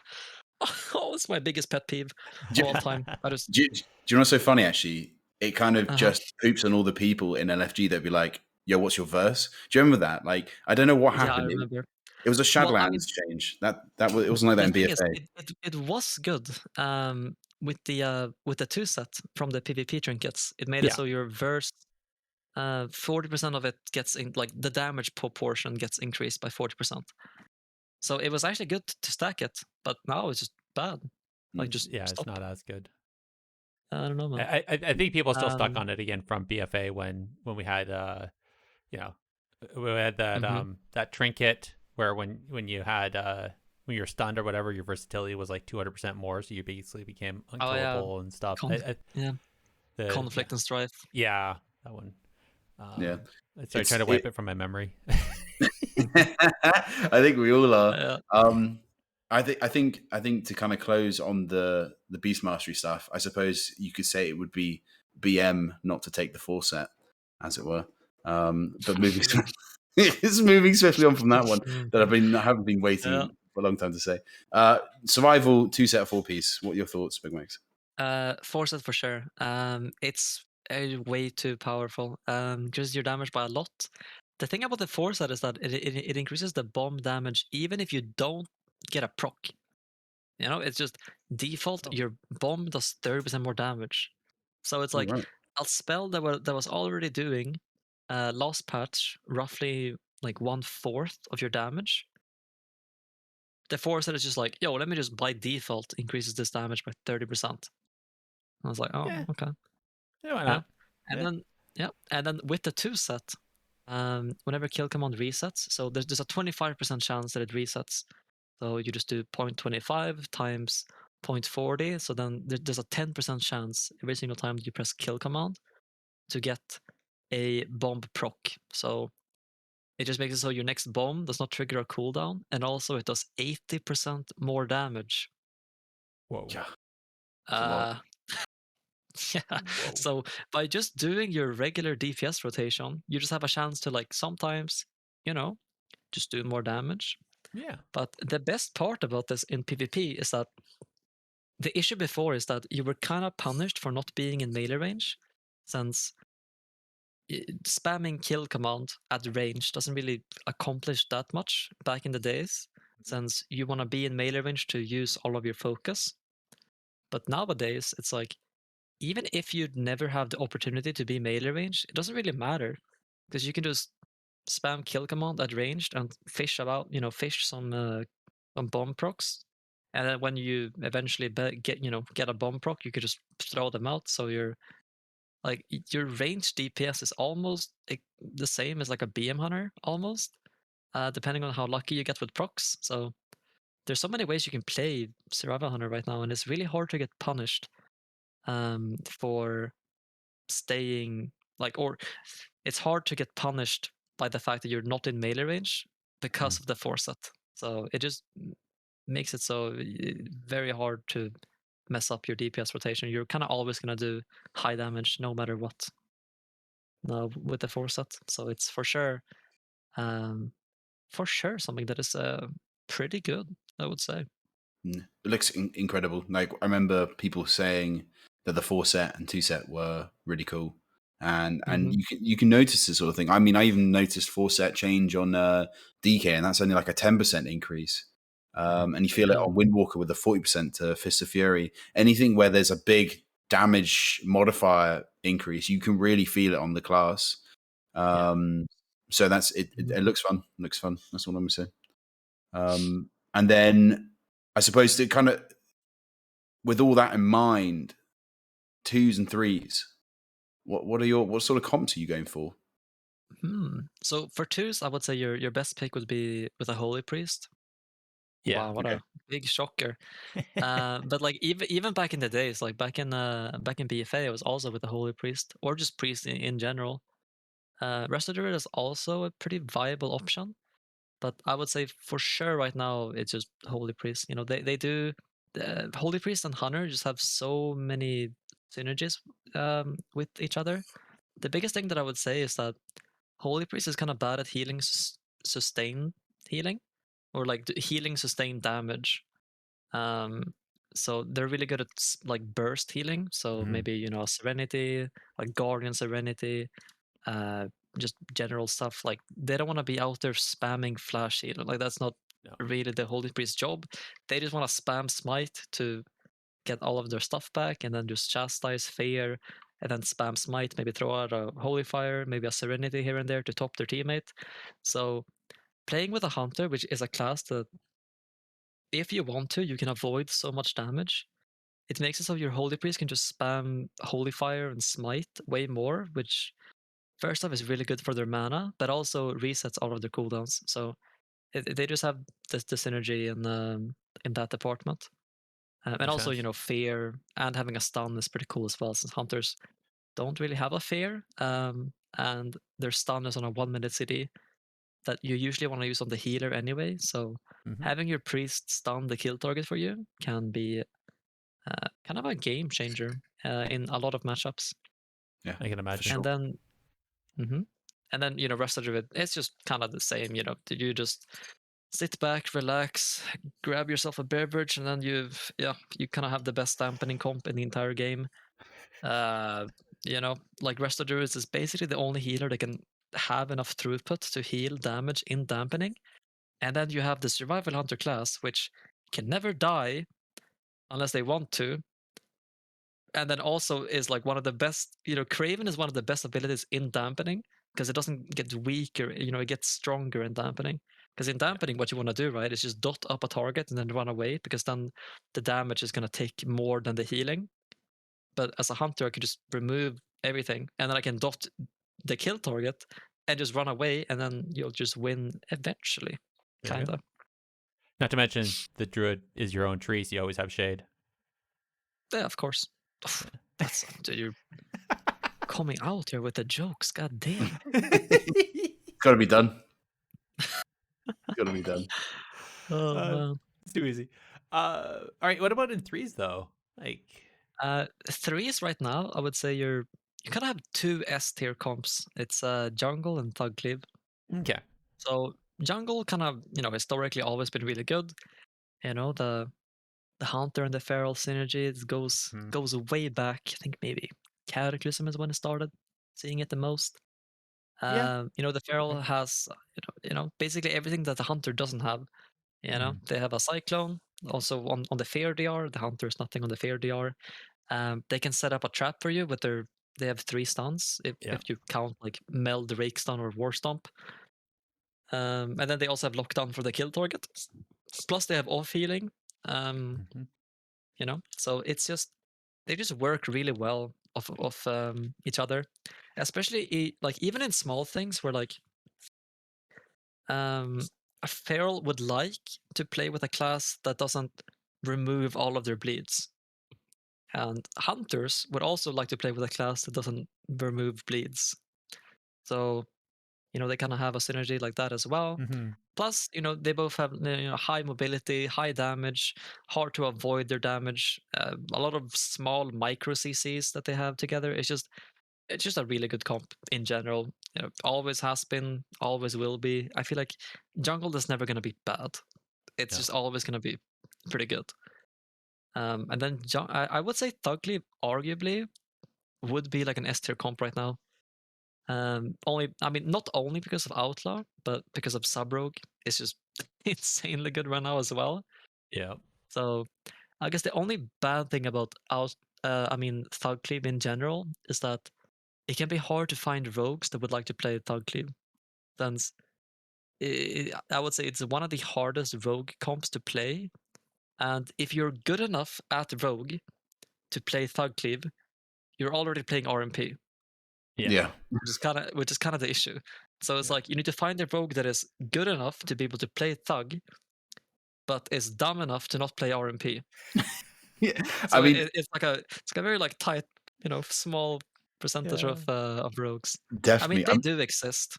They do exist though. They do. It's like trying to find a mage to play Ellie Mage. Like why aren't they playing RMP? It's when you've got it's such just a like strong an ego thing. Yeah, it's like I'm too good to play RMP. I'm just gonna play Thug Cleave instead. Yeah. Yeah, exactly. It does exist. It does. I mean, the mage that I play with does also. He plays Kyrian Fire Mage, so he's already off the meta, and he's like, oh, no, I refuse to play RMP. It's like, dude, you are the one for me. Let's go. So yeah, let's go. Exactly. Perfect. Okay, so funny. That's cool. Those are the 2 threes comps for you. And then so like what would be what's the win condition then for you in both comps? So in jungle, it's it's been the same since Cataclysm. Stun, trap, fear. You do that on repeat until you magically win, and there you go. I'd say jungle is probably one of the best comps about you do nothing until you just so happen to win.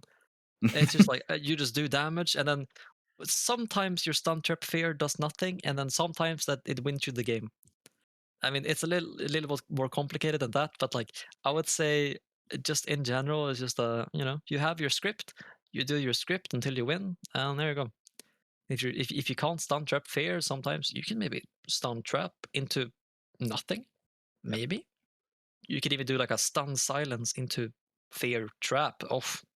But I mean, it's all kind of just the same. You just do that repeat while doing unhealable damage, and then you'll eventually win or eventually die. Just why not? Kind of Yeah. the most basic comp out there. Whereas Thug Cleave is like, I mean, it depends if you're playing Outlaw Rogue or Sub Rogue for your Thug Cleave, but it's essentially the same. You just do a stun trap into a fair, and then maybe sometimes blind into trap. Sometimes. Could also do, if you ever miss a trap, you can maybe do like a chastise fear into a stun, into maybe a blind, into maybe a half trap. So there's a lot of ways you can play around it, but it's essentially the same where you just stun trap fear, and if you don't have a fear, you can maybe sap, and then maybe sometimes blind if you have blind available. Okay. That sounds again, like as we kind of have been going through that's a little less cookie cutter. Like it's not like as simple as a 1, 2, 3 go. It's like this, that, then. I mean, there's so many ways you can like open or do your goals. You can even do like a blind sap trap off target into like a chastise pre on the kill target, so they can't like do anything. You can maybe like preemptively fear into maybe just like land a YOLO trap by just sending it and then hoping for the best into maybe like a stun silence or something like that. So there's like way too many ways you can go around the game. Or if you're playing the sub rogue variant, you can maybe do there's like a CC you can do in the opener where you can win it in the opener by doing a stun trap into sap blind, and then shadow bejeweled or trinket on the blind, and then out of the blind you can stun them into a fear and then into a trap, and then usually you can. So that's like a 1 minute 20-second CC chain you can do in the opener. Okay. So if they allow you to do that, you can just win in the opener by doing that as well, which can be kind of fun to do. Yeah, I'm sure the other side just hates that though. It's like I love sitting 1 minute CC, and it's all instant as well. Yeah, there's just like take your hands off the keyboard. Yeah. That's it. Mm-hmm. Have a drink, relax. Just sit back and So take fun. it. It'll be over soon. Exactly. That's how you do it. That's how you do it. All right. Now we know how you kill people. How do we kill you? What's Secrets. the secret? The biggest thing that I would say is that hunters in general, they like to feign the air because they're so used to Craven just being like a 15-second CD. So that ever happens, it's kind of the same thing with like an outlaw rogue. They will eventually just press EV on nothing, so then you could just kill them, kind of. I guess the one thing about a hunter is like you kind of have a shorter window to punish them, since feign diff is such a short cooldown. Yeah. But the one thing that I would say as well is like, I mean, you can kill them in stuns. Kind of. Okay. You can't turtle if you're in a stun. Can't feign if you're in a stun. So I would say that hunters might be one of the most. It's kind of like a DH where you're pretty susceptible to dying 100 to 0. Mm-hmm. It's not like a. I mean, I guess warlocks can press their defensive while they're in, stun. Mages, they can't die ever because they still have like, you can ice block while you're in a stun. You can still proc quarter ice. You can blink away from stuns. So just killing them in stuns, I would say, or punishing them whenever they press Fang Death on nothing. Fair enough. All right. You can also seize the pet, so they can't use Roar of Sacrifice. Yeah. If you want to like do a combustion go. Ring the pet. Yeah, that's a big one. Mm-hmm. It's like a big play. Obviously, you can't, as we discussed, you can't fear it because everyone plays undead. So yeah, but they're not susceptible. I mean, I guess you can check. Well, I mean, you can still fear undead pets. You just can't use stuff like Scare Beast or Hibernate or Polymorph, Zap, Hex, Imprison. Yeah, that sort of I think stuff. that's it. Yeah, that makes sense. Okay. This is gonna be this is always my favorite one. So it's the one thing you would change. So imagine unlimited resources of Blizzard, anything you want. Don't worry about the technical challenge. Don't worry about the cost of it. You name it, and they'll implement it. The one thing you would change about Survival Hunter? Oh, I kind of have two.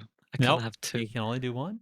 I can only do one. It has to be one. Then I would say ranged kick, or alternatively, give us a ranged kick while we have eagle up. Okay. That's kind of what I would say. Be able to kick through the But eagle. Or I mean, there's multiple things that I would like to be changed as survival. I think it's you only get the one.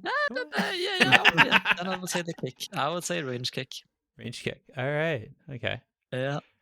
How about you, Jake? What would you change if you could? About Survival Hunter? Yeah. Oh, just delete. Fair enough. No, I'm kidding. I wouldn't do that. I think. Well, I played a bit of Survival Hunter in BFA. It's a hard one. To be honest, I loved it when they made Survival Hunter Melee.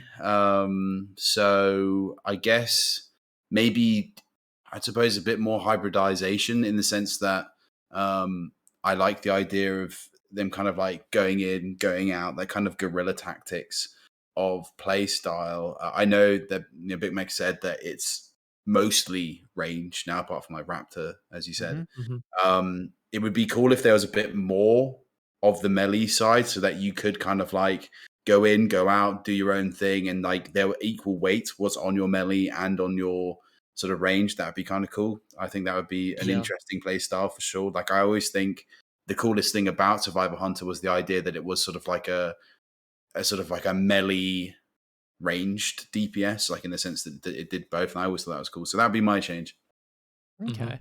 Yeah, that would actually be my the like second thing that I would like to see changed. That I mean, maybe I want one more melee spell. That's all I want. I want to have two. I don't want to have one. I want to have two melee spells. I don't think I'm asking for too much. So basically, Dragonlance. I did your second option for you. Oh, kinda, yeah. Thank you. You're welcome. So I'm always kind of a fan of abilities to kind of play off other abilities. So I always found with like Tar Trap, I feel like there should be like something else you can do. So like, you know, either tar somebody and then you can light the tar on fire.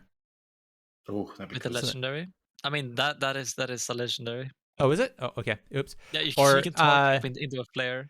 Okay. Or like tar and feather somebody. So I don't know. I do agree. There would be like it would be fun if just something like a ranged bleed and a melee bleed, and if you maybe have both of them up at the same time, there's like a your Raptor Strike becomes super special or something. Sure. I think having something like that could be kind of exciting. Yeah, I think just something more synergy between your spells. It's synergy, but it has that playful interaction as well. Like I think it's funny to be able to tar and feather somebody, right? You know. Yeah, of course. Before you kill them. The one thing that I think is kind of boring about the Survival Hunter rotation right now is that surfacing just does damage. That's like literally it. Like everyone knows you have to press Serpentine because it's technically the most DPS, right? You just have it up, maintain, but it's so boring because I feel like it'd be more fun if like, if you have Serpentine on your target, your kill command does like tiny splash damage, or it makes it so your kill command slows the enemy, or something small. Doesn't have to be like a big thing, but just so you know that like it feels good to press this button if I have Serpentine on the target. Yeah. And whereas right now it's just like a random dot that like I guess I can press it. Is Ellie from BFA, right? You put Flame Shock on, and you were using Lava Burst as like as a filler rotation, and like that was like in comparison to what it's like now, where Lava Burst hits like a truck, and like you put Flame Shock on so that your Lava Burst will crit. But back in BFA, like it just wasn't like your big cooldown. You were waiting on random Earth Shocks to like create pressure and like do big damage, and that was like not fun play style. So yeah, I know what you mean by that. Like it would be nice if Serpentine could actually provide some sort of benefit to your other abilities, like the synergy of it all.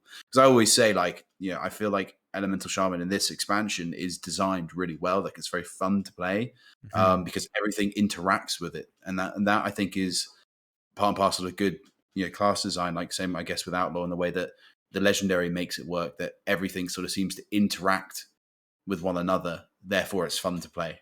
I think Trill was saying this as well last time, that it's like, if it interacts well, like if everything kind of rolls off one another, then you're spending most of your globals to like press buttons and kind of have that rotation going through, then it's a fun class to play because there's no downtime from it. You're always doing something, and that's interesting. Exactly. All right.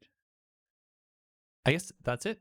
Let's get into the news, talk about some of the fun things that have happened, and then we'll roll on out of this amazing show. All right. Who ordered up an extra large can of whoop ass? All right. Thanks, Millhouse. Let's talk about who opened up an extra large can of whoop ass. Flark's 3v3 tournament that happened back on the 28th of May. Quite the amazing turnout. He put in a small prize pool of himself. I think it started with $500 of his own money, and then community grew it to $1,500 prize pool. So that ended up going to Quitzy, White DK, and Last Huntress for winning the first place. I believe so. Normally it's winner take all, but this tournament, because it cracked over $1,000, the community asked, and Flark decided that it was going to be a first place, second place split. So I think second place got $500 and first place got the $1,000. But either way, I think that's quite amazing for just a community run tournament. If you guys want, I'm going to link in the bracket and the VOD for that if you want to check it out. And I didn't see when Flark was going to be running his next one, but he did, as opposed to the tournament, say that he was quite impressed with the turnout and will be running more. So head on over to his Discord for that. And I think the link for that was in last week's show, or last episode's show notes. But if you ever want to, just look for Flark, search him up, and I'm sure you'll find him. And if anybody's afraid that he is a toxic person and says a bunch of mean things to people, he says that he is turning a new leaf. So hold him to it. I don't know. We'll see. I kind of like Flark, but at the same time, I think he falls to the same pitfalls that a lot of players do in PvP, where they're so used to saying certain language that then they start thinking that it's okay outside of their small circles, and then it gets kind of bad. But stress of stuff, right? Yeah. AWC circuit, like we said, halfway through.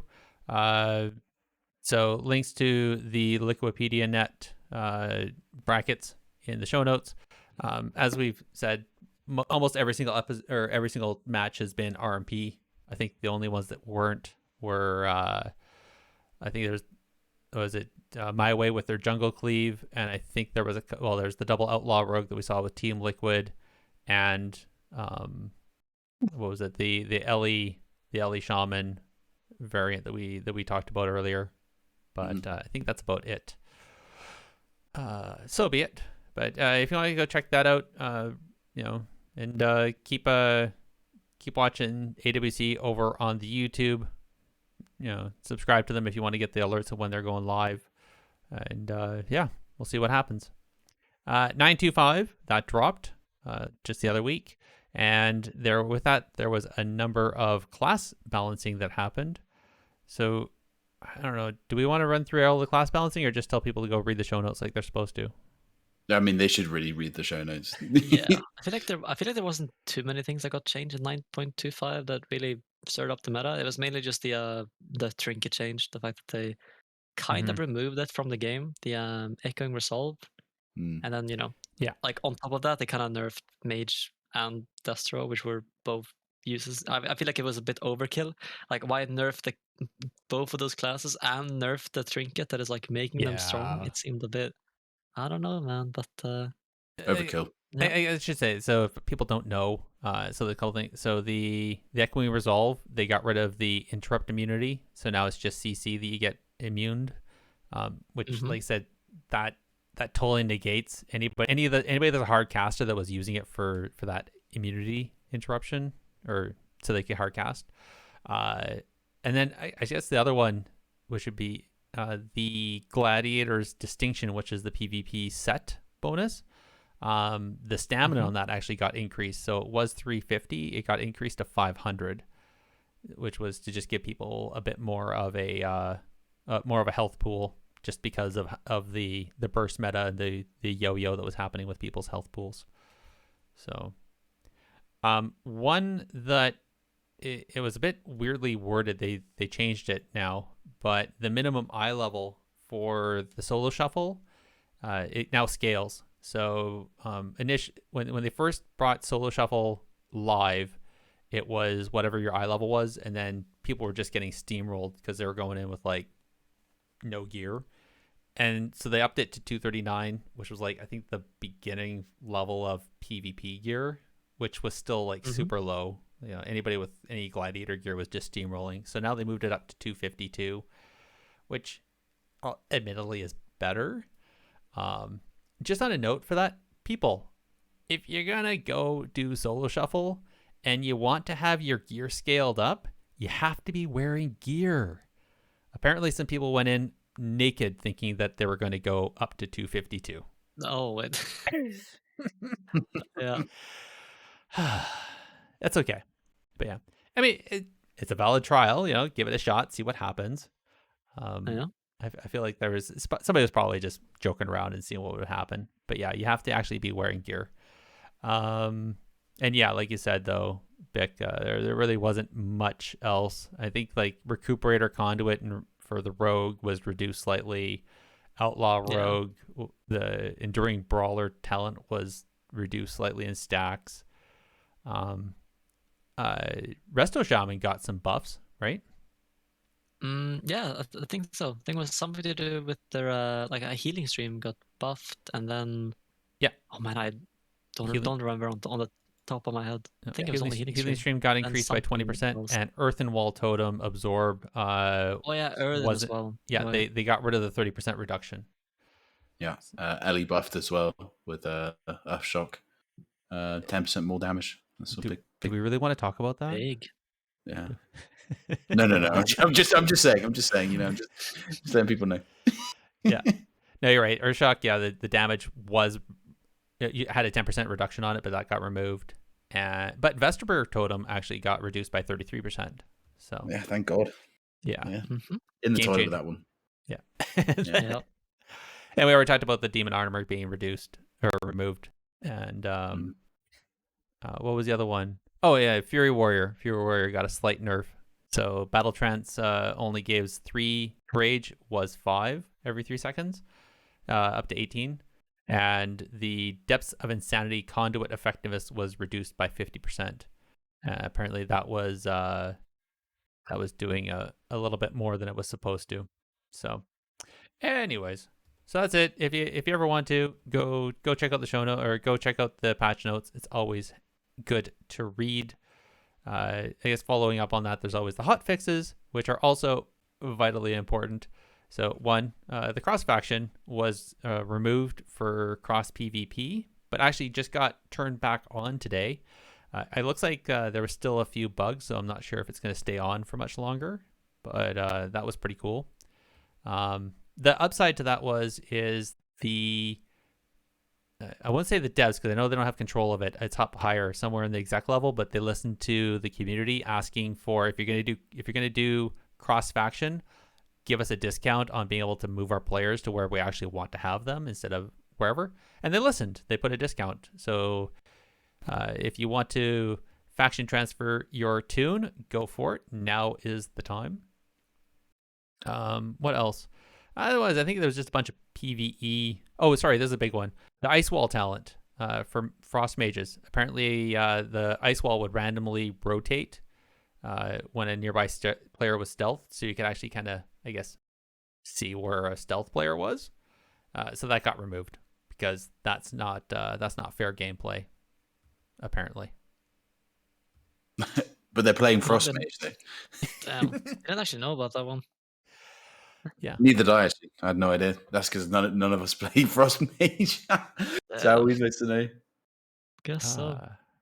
But I think that's it. So we mentioned again the whole rated PvP cross faction. And Jake, I know you're really excited about this one. You want to take the last piece of news? Yeah, so obviously the WoW team is looking for another PvP specific position, and they're recruiting now. It's looking for senior, mid to senior PvP level designer. This is sort of like BGs, arenas, that sort of thing. I think personally, I know Brian Holinka went out on Twitter and basically said, this is says specifically what they're looking for and what they'd be kind of doing. I think this is their subtle way of saying we want to find someone that can be more dedicated to PvP, because there's a big clamoring for it. Like I don't think there has been a full dev really, or at least a couple that were kind of like focused on PvP this expansion. Otherwise, there would be better, I think, changes, more balancing notes. I mean, I know they're trying. And that's the biggest thing. I know they're trying, and that's great.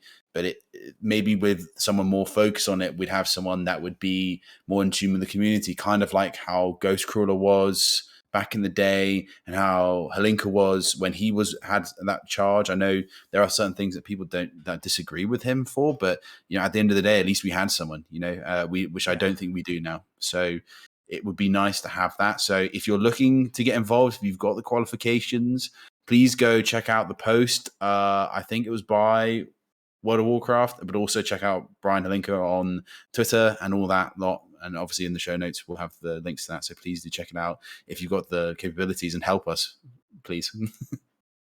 So, yeah, I think let's be clear here. This has nothing to do with balancing or anything. This is about developing PvP specific content.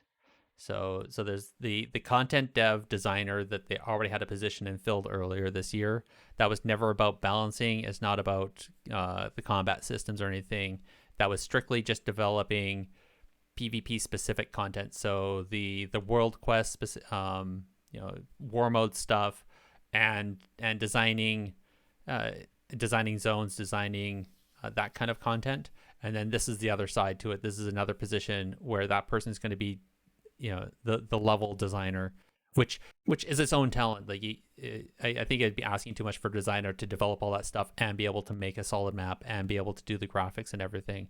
So this is somebody that's able to take the graphic assets and build another Alterac Valley, or build another hopefully not Seething Shore. Pardon me? Hopefully not Seething Shore.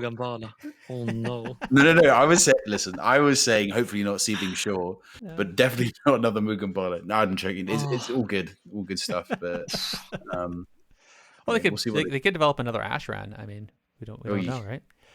I mean, there's some people that really enjoyed Ashran. I mean, really. I mean, yeah, that's true. At the time, it was fun. I definitely don't want to do it in an epic battleground, though. That's for sure.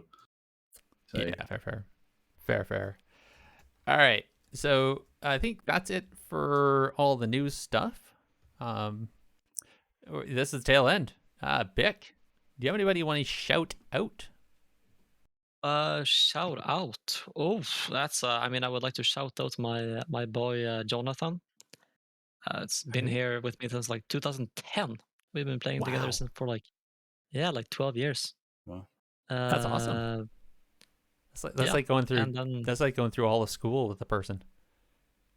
Kinda, yeah. I mean, we like met up IRL and stuff. That's awesome. Good times. Nice.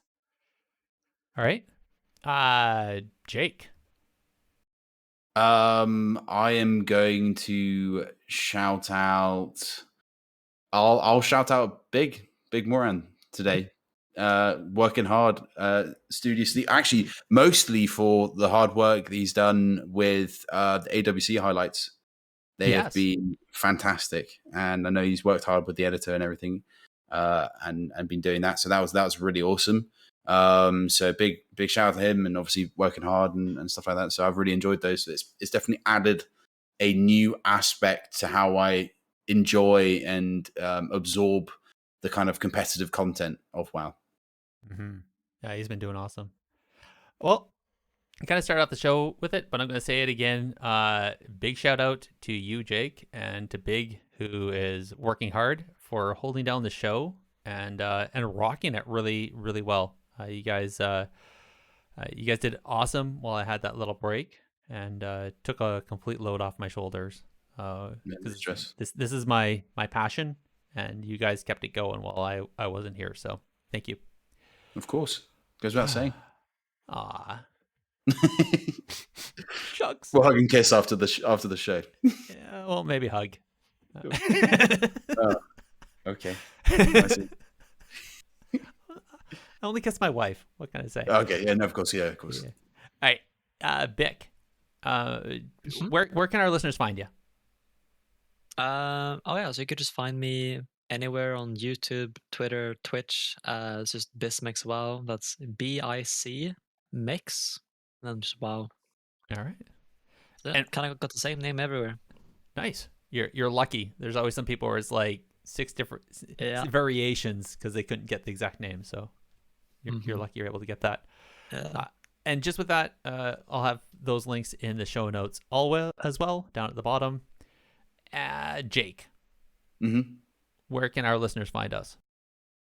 Yeah, of course. Well, firstly, you can contact us directly with a tweet to at technically_PvP, or by email to technicallypvp@gmail.com.